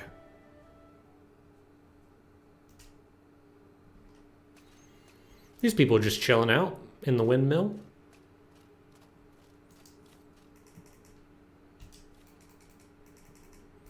These shrimp, these electric shrimp are in real life? I'm not sure about that. I'm pretty credulous, but I'm not that. Not that credulous.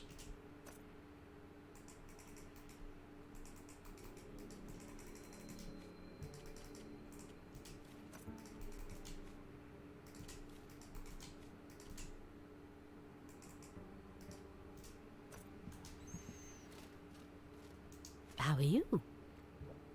Oh, you're talking about the tiny pistol shrimp. And yeah, I do believe you could move one of these shrimp with Tensor's floating disc. I cannot believe I really should have coordinated with the mage, with the wizard in my Dungeons and Dragons campaign. I can't believe we don't have coverage for Tensor's floating disc. Probably the most powerful 5th edition spell. Lord. What clowns we are. Okay, what are we doing here? Let's sell some stuff.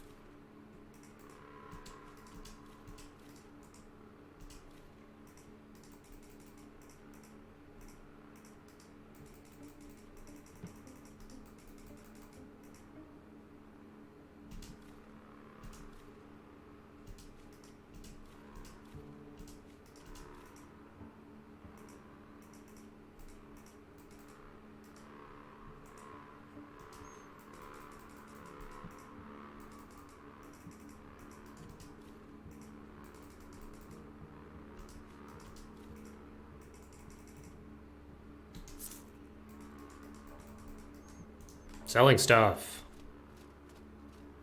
And this is the guy. What's his name? Adalbert. Adalbert the Hermit. Excellent.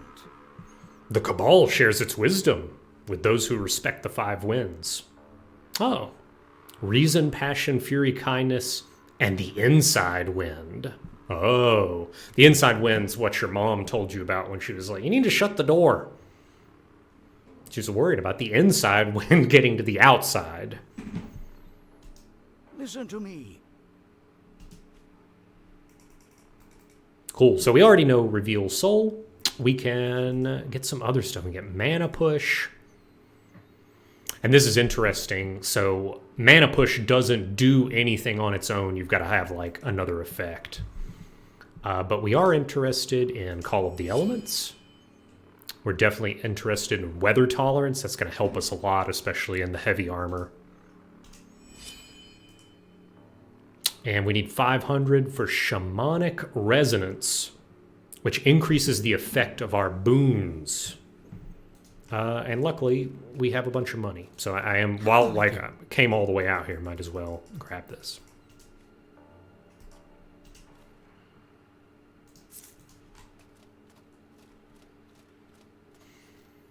You can take any number of the non-breakthrough skills. So I still have, with my mouse here, I still have all 3 of my breakthrough points.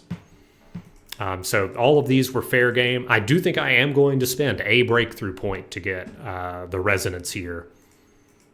It's a pretty cool ability. It basically, so when I do Berserk Rage or Focus or something else, the Berserker Rage is enhanced. I get like an additional effect. And also, these upper tier skills are really cool.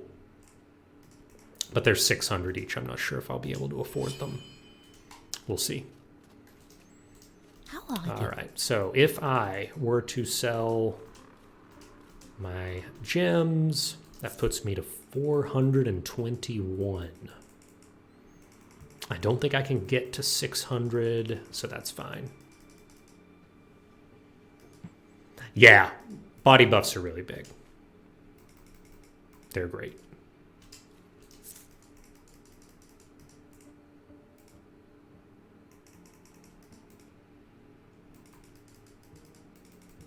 Great. All right, so that should show up in my passive skills. Yeah, so shamanic resonance. We're good. Now we'll head on to the Hallowed Marsh here.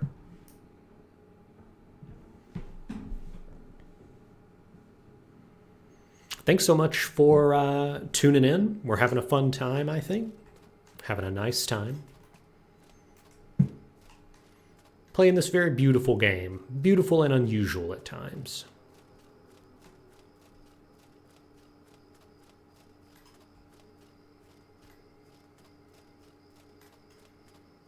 We'll be able to learn kind of another body buff, as it were, to use some FromSoft language when we get to the city in the Hallowed Marsh. It's got a really great design. They definitely start when they start you in Sierzo, they start at absolutely some of the most bog standard fantasy stuff. There's a little steampunk in there because of like the fountain and whatnot, but the other cities in this game have much more interesting designs, I think. And I think we're going to be going to probably the most interesting of them. Ooh, there could be a power core over there. Whenever you see like a little half wall like that, that could be a power core. Let's take a sip of water.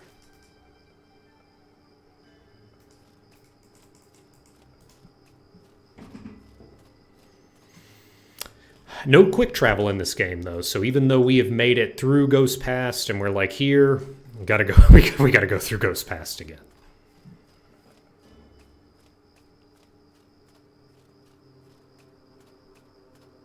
I'm tempering my expectations.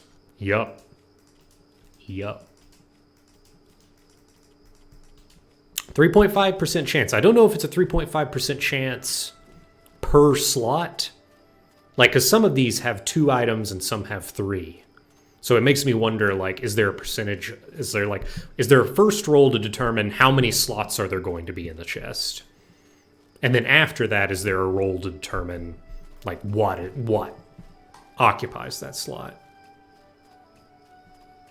So I'm not exactly sure if it's like, yes, it is a 3.5% chance every time you open a chest that you will find a power core, but who knows? That could also be a made-up number, right?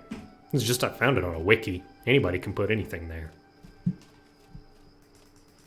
was great playing Elden Ring right at launch and just looking at wikis, and sometimes you just read one and it'd just be wrong. That's real internet.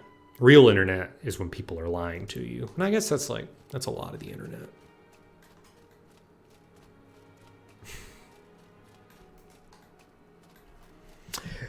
Yeah, I think it's a little bit better right now.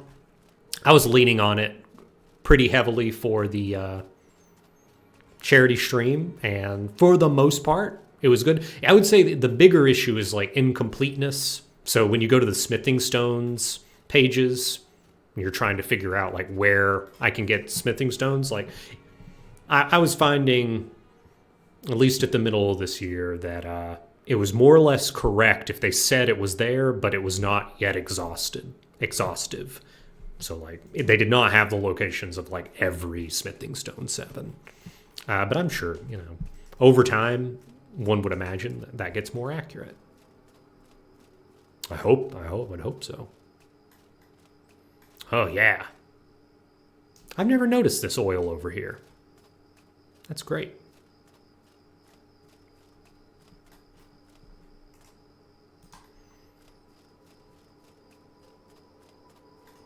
Getting to evening time now.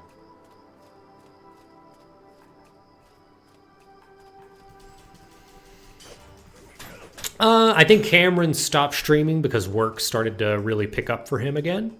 But also, I think that irrespective of Cameron's time commitments, I think Cameron has noped out of Outward.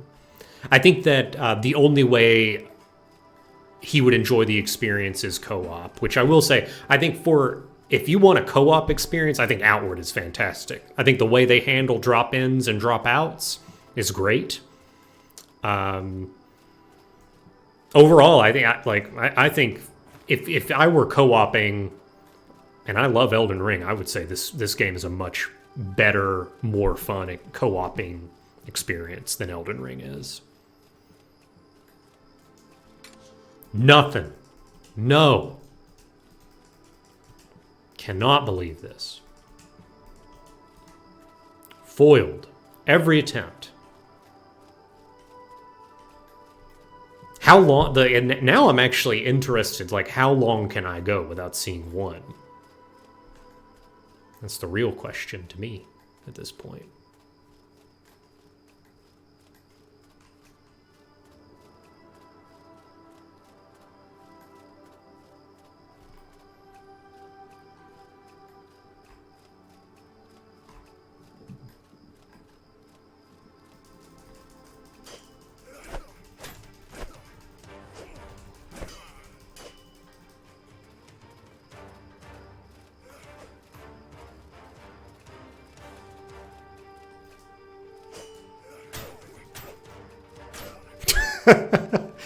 Knocked him into next week. Greetings, Fortified. Thanks for coming through. Oh, that's a good question, Medium Dragon. When do I think the chests are rolled? Like, it could be like when they spawn, they're stored in there, as opposed to like when I actually interact with them. I don't know. I don't know a lot about that kind of game programming and such. I think that's interesting. Let's see, I've got plenty of rations. Now, Hallowed Marsh, as we head there, is substantially more dangerous than Sierzo. I would say it's substantially more dangerous than the Emriker Forest. The Abrasar Desert is dangerous, but it's more or less just dangerous because it's a desert, not because of necessarily like the quality of the enemies there. I would definitely say the Hallowed Marsh in the base game, on average, like the enemies are just very tough. So I've been not thinking too hard about fighting. It's also like getting quite late, so I am going to go to sleep here and do some playthrough in the light. I don't want to make the whole stream in the dark here.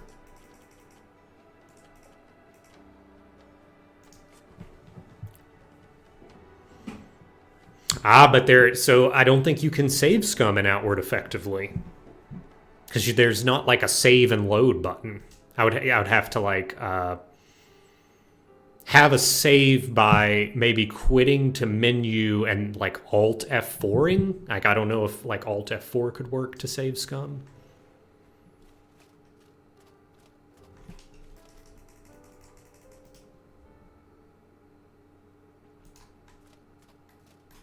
All right, so where am I? I am down here.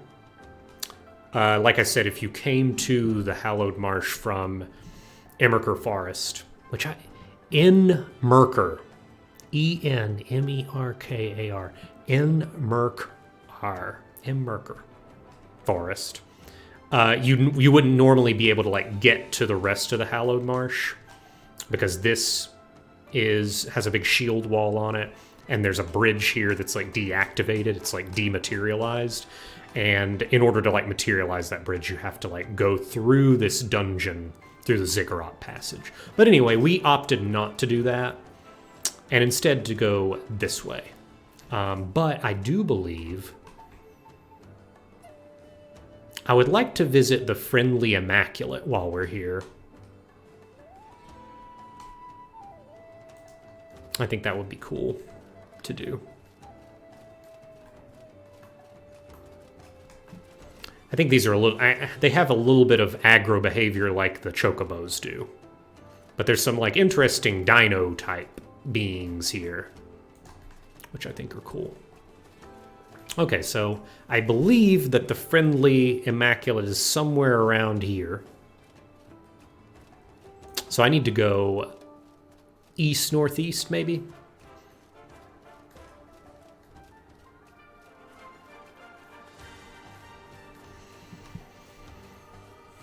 It's hard not to call them chocobos. I think that I could call them a different thing if I had never played a Final Fantasy game. I think that once you play one Final Fantasy game, they're chocobos now.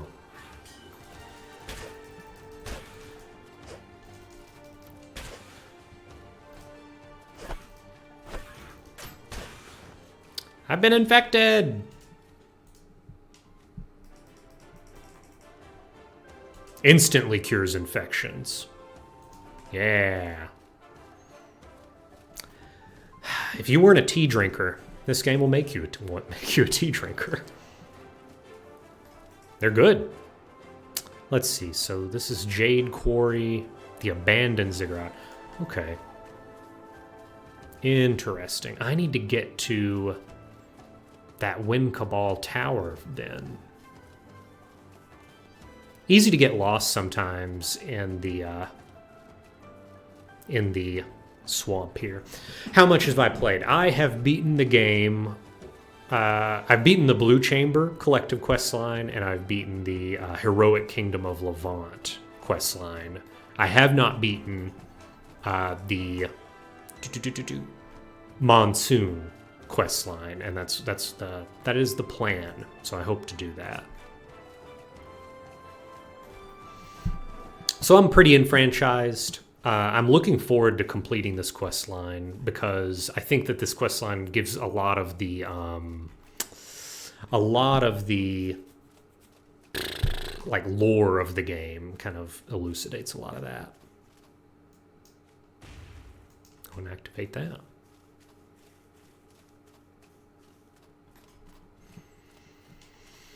Let's see.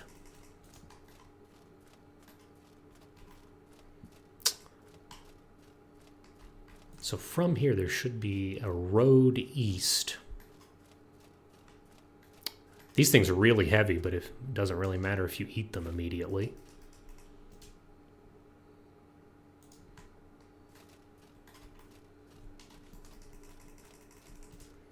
It's eerie sometimes when the music stops playing. It's almost like the game can't decide. Are we in adventure mode right now?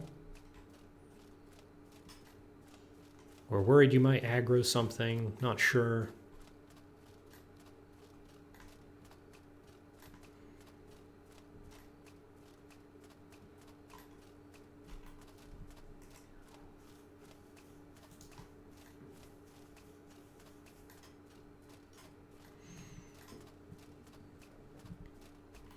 Oh, nice. Congrats on getting the booster, I guess the next booster. There's a lot of boosters. I remember when a booster was just a booster, and then there's another booster called a second booster. And then you were like, okay, now I'm double boosted. But now that it's 3 boosters, I think it's just another booster.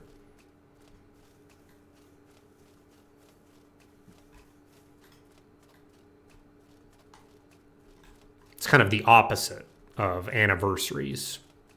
Like at anniversaries, if it's like it's like I forget, it's like paper, rock, tin, and then there's some, at some point you get your silver anniversary. You get like to precious metals, but it takes a while. I'm not enfranchised. I'm not an enfranchised like married person to know that. The chitin anniversary, yes. Look at this guy. He was waiting here for a power coil, and it never came.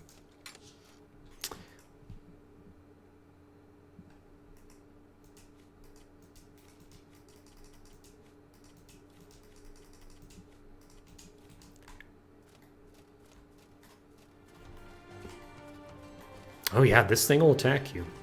I kind of don't want to fight this.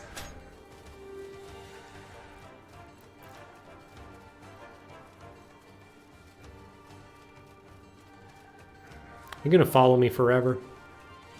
Probably.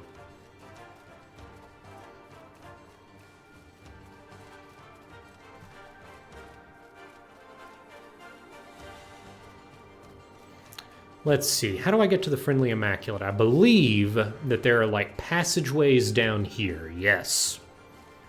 Okay.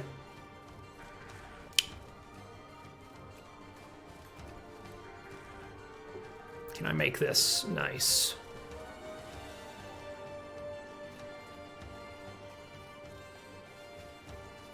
And I do have an antidote on me, and I think I might end up needing it in order to, like, actually successfully do this. Oh my gosh, how did you get down here? I guess the same way I did. I shouldn't be too surprised that it too can, you know, jump down. Goodness.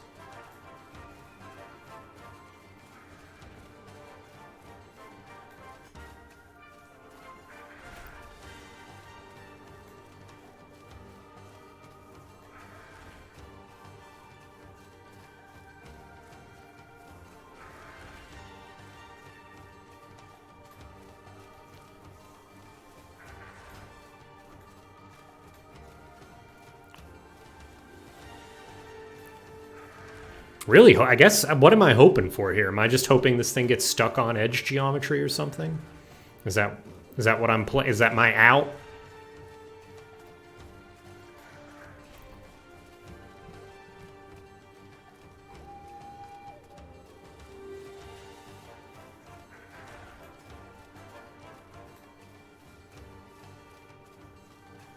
Stamina clock ticking. It's okay. I think I think it's attack. The way its attack pattern works. Nope, I was wrong. Well, I guess I'm much slower when I'm in the water, is the issue.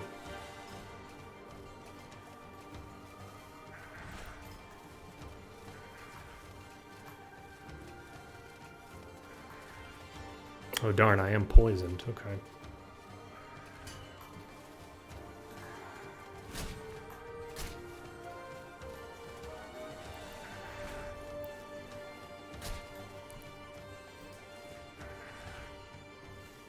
Close.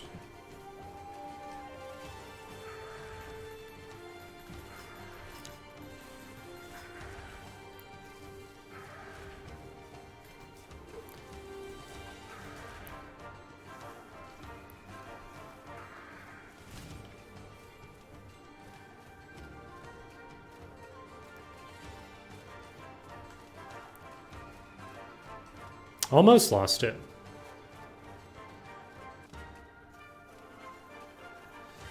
Okay, I think we're here. Goodness.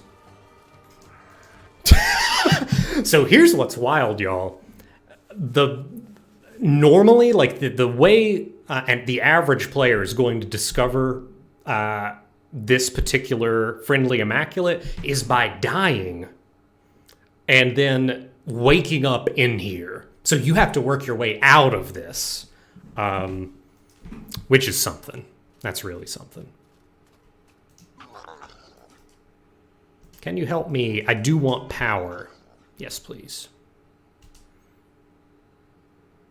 And I've learned Possessed, which is actually a pretty useful skill for me.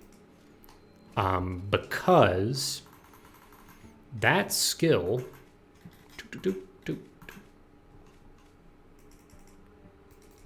increases decay damage, and my halberd deals decay damage. So that's pretty neat. Should be useful.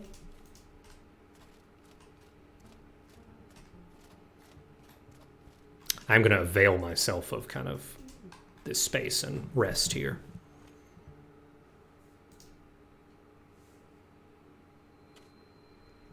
I do think I will have to confront the nefarious beast. That's going to be something I have to do. But I think I'm up for it. I just need to, like, have the time to prep and do my enrage ability and maybe use a consumable.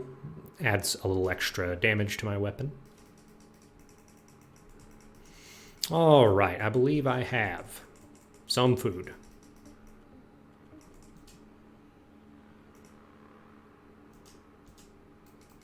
Some water.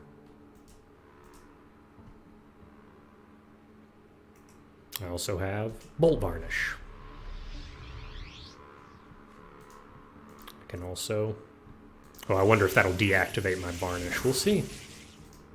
No, it remembers. Even in the inventory, it remembers. That's cool. Not a lot of games do that. Elden Ring don't do that. Let me tell you. Elden Ring doesn't remember you've buffed your weapon. Well, it's in your inventory.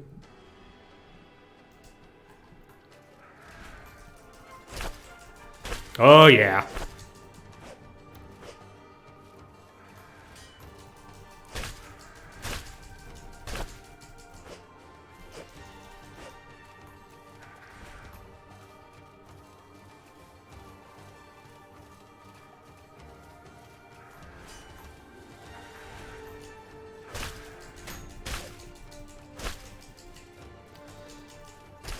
Bam. Tough one. Tough one. Phytophthora.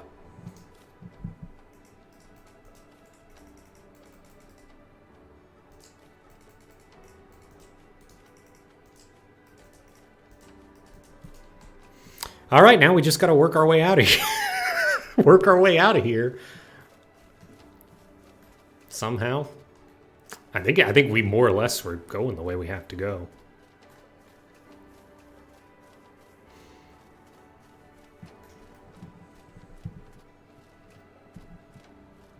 It is a great creature, Lillifant. No question about it.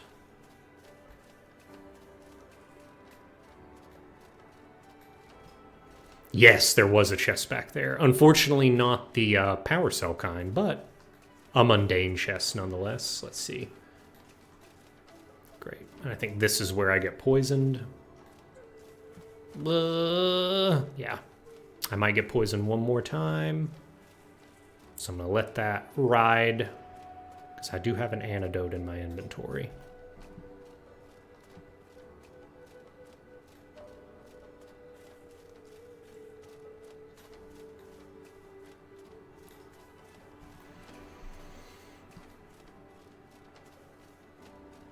Oh, wow. That might be the one that followed. There might have been just one hanging out down here, actually. Well, I don't want to get in another fight.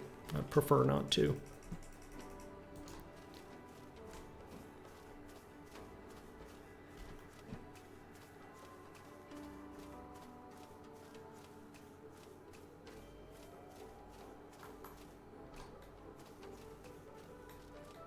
We did it. Great. So we have that. We can actually go east or west from here. Doesn't matter. Unfortunately, I missed the chest, but it's okay.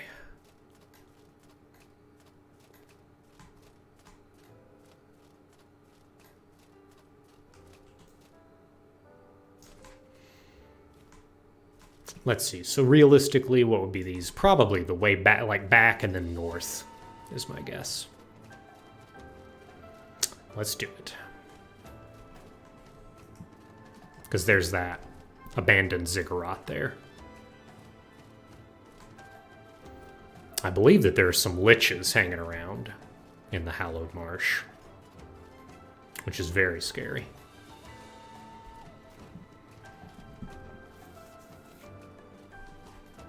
These little dorks will just chase you.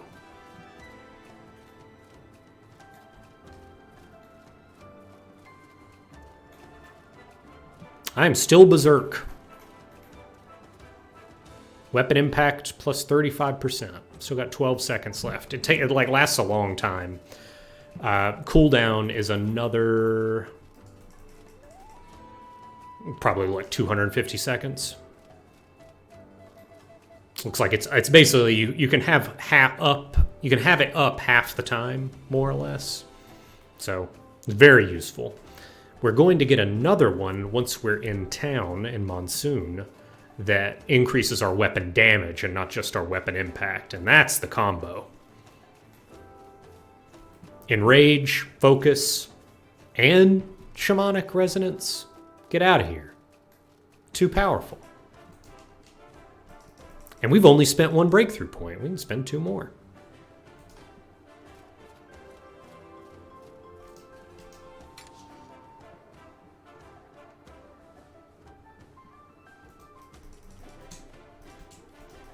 No comment.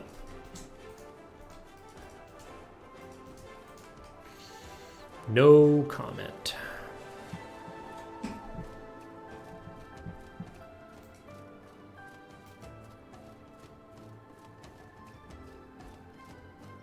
See this beam of light? You can go there.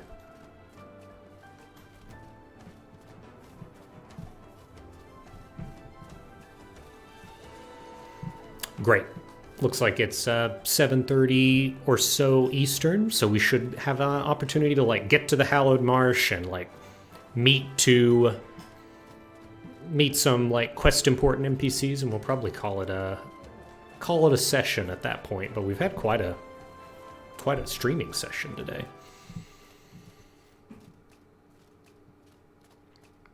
Fortified, that's my life right now. I too am living the absolutely no coil lifestyle right now, unfortunately. Let's see, I do need to go through this ruin. Hopefully this nice dinosaur does not attack me.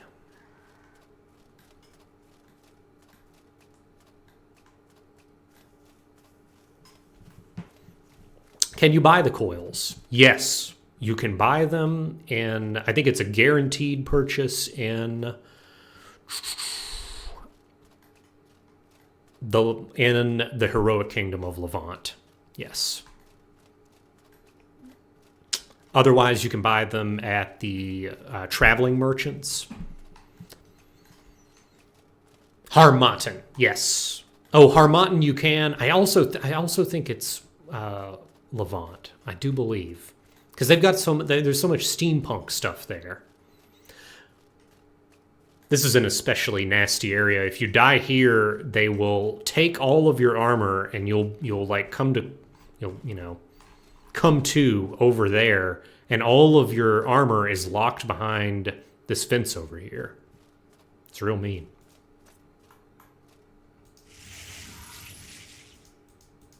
I need a couple. I might end up getting a different helmet so I have a little bit more mana. Like maybe a big mage hat, like a big hat, Logan type hat.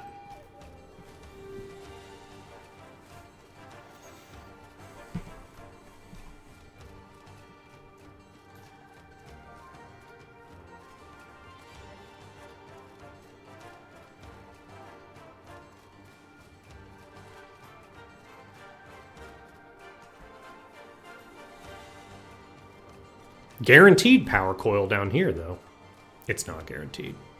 How much fall damage am I gonna take? None. Perfect slide. I was right. I called it. I just need to say guaranteed power coil right here. That's all I needed to do. Guaranteed. I just have to believe. I stopped believing hours ago. And now I believe again.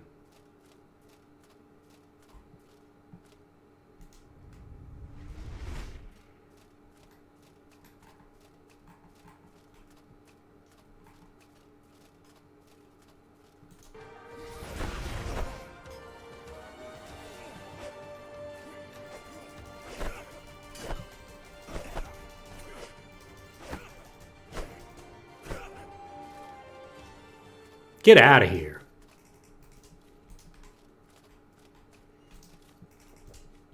My halberd skill, Moonswipe, is much better now that I have Enrage, and it's going to be really good when I have Focus because of... Does it describe it? It's somewhere. Double attack that deals high damage and increases if in power if you have the Rage or Discipline boons. So we're going to be getting the Discipline boon soon. And then it can all the synergy starts coming together. This jerk.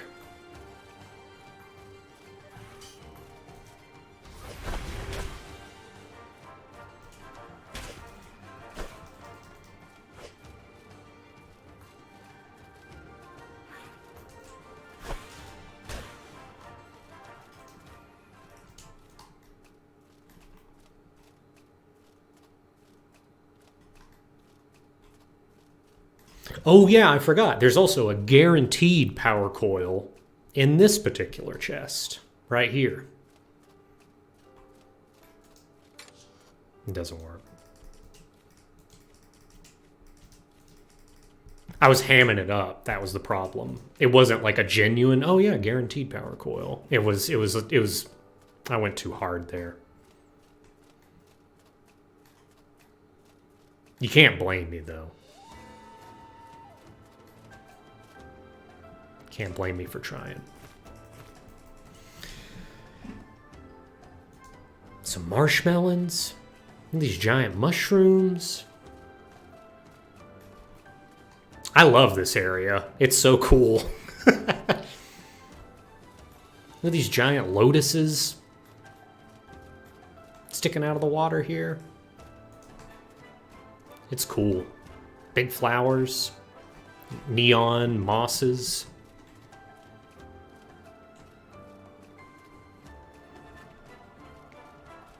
It's good and fun.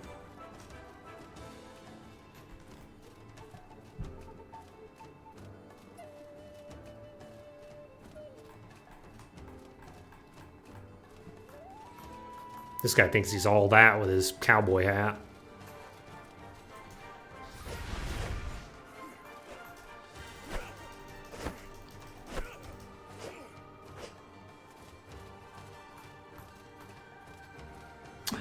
Thank you, Deus Ex Machina, for reminding us of the reason for the season, or at least one of them. I did want to try to, like, keep in mind, like, why do I get a Morrowindy vibe from this game? And I do think a lot of the environmental design in some of these areas give me that idea.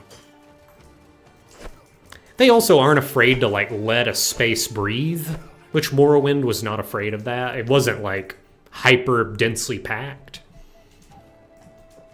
Oh, this area in particular, definitely giving you the Vardenfell vibes.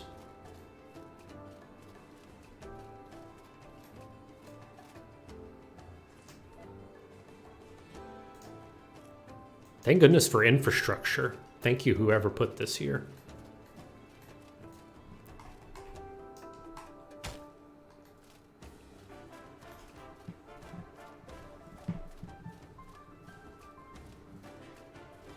Definitely agreed, Fortified. Big fantasy vibes. Like a specific type of fantasy too.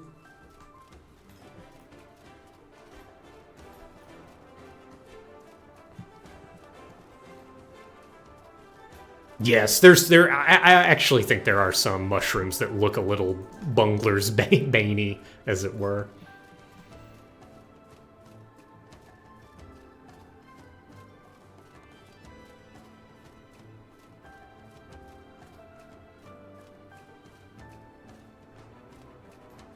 I wonder what type of fish you catch here.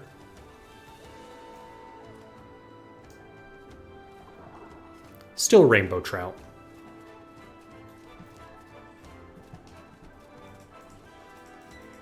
I do need to, next time I rest, I should repair because my horror halberd's at half durability.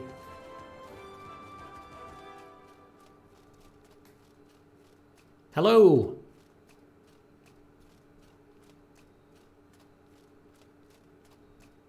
Go to Monsoon. Here we are. Took us a little bit. We took a detour. We took a couple of detours.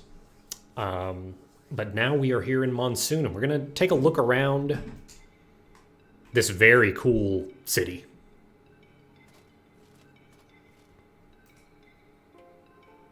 Cool armor.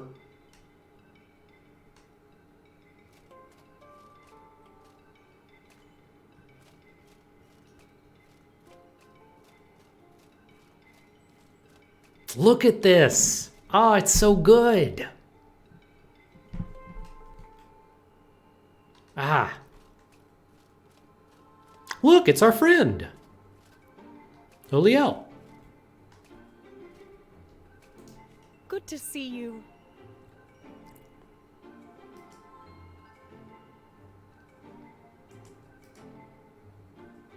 That journey was I tough. joined the Holy Mission.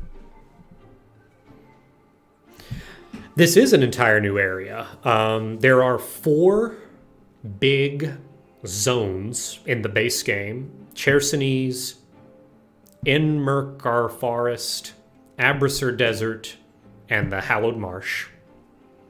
And each of those areas have a city attached to it. So this is the city attached to the Hallowed Marsh. Oh, wow. So she's spoken with a lot himself, which we know from basically just maybe a couple of dialogues before that a lot is like some kind of divinity, some divine being. He's a lot less formal. He's not using like biblical King James version English. He's not maybe not a lot of thou type language. I mean, I wouldn't put necessarily an order on it. The OGM, this is one of the main areas. I think most players probably end up going to the Inmerkar Forest second after the Chersonese. But the VODs of this will be going up soon. The first one is uploaded. I need to talk to Cameron about whether or not he wants to finish uploading the Final Fantasy videos. Have you given my previous words any thought? You know, I have thought about joining the Holy Mission. What can you tell me about The it? Holy Mission is about more than just working under a manifested god. Mm-hmm. Have discipline. And Oh, mastery. Uliel's actually given us this spiel, and I've been thinking about it. If you choose to join us, you should speak with Cardinal Bolamac. Gotcha. Speak to a cardinal. This is great. Just the visual here. This big lotus, this big flower, and like this giant building kind of built into it. I like the way that there's some verticality here in Monsoon that you don't necessarily see in the other areas. You do have to kind of, they cheat a little bit and they just pop you up here. I think it's the same zone, but so yeah, there's like a lot of the tradespeople are up on this raised portion of the city, which I think is really cool. It kind of gives you a different feeling of like the size of the city, and I think it ends up being very cool. How can I help you? Here's the plan. Yes. So let's clear our inventory a little bit and then we'll move on.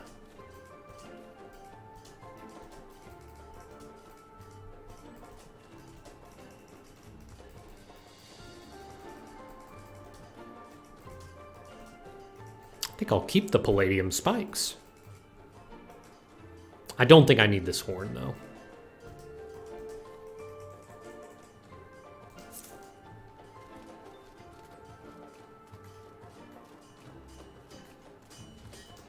What can I do for you? Got a new blacksmith. He sells a couple of interesting things. He sells a big palladium great axe for 1,000 silver. Sells some interesting armor. That looks like kind of the armor the guards had on this silver set. Very cool. Let's go learn some skills here before we meet the cardinal. I do think I need to sell my gold, Is there though. something you need?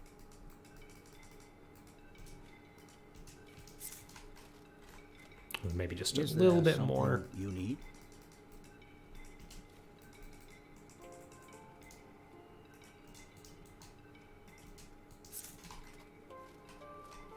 believe the skill trainers are over here.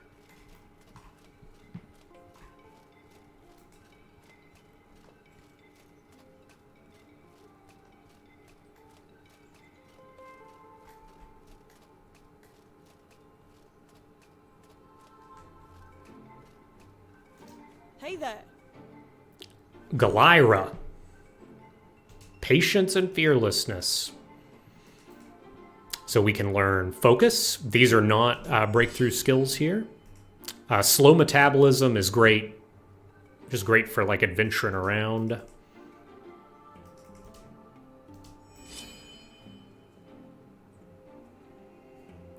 Brace is interesting, but I'm running out of... I'm actually running out of hot bars, so I don't think I'm going to grab Brace right now. And let's go talk to the Cardinal. And I think that might, if I'm looking at the time, that might conclude our stream once we talk to the Cardinal.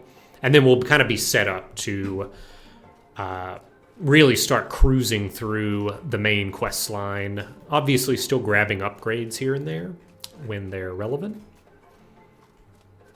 Let's see. I don't talk to this person, do I? No.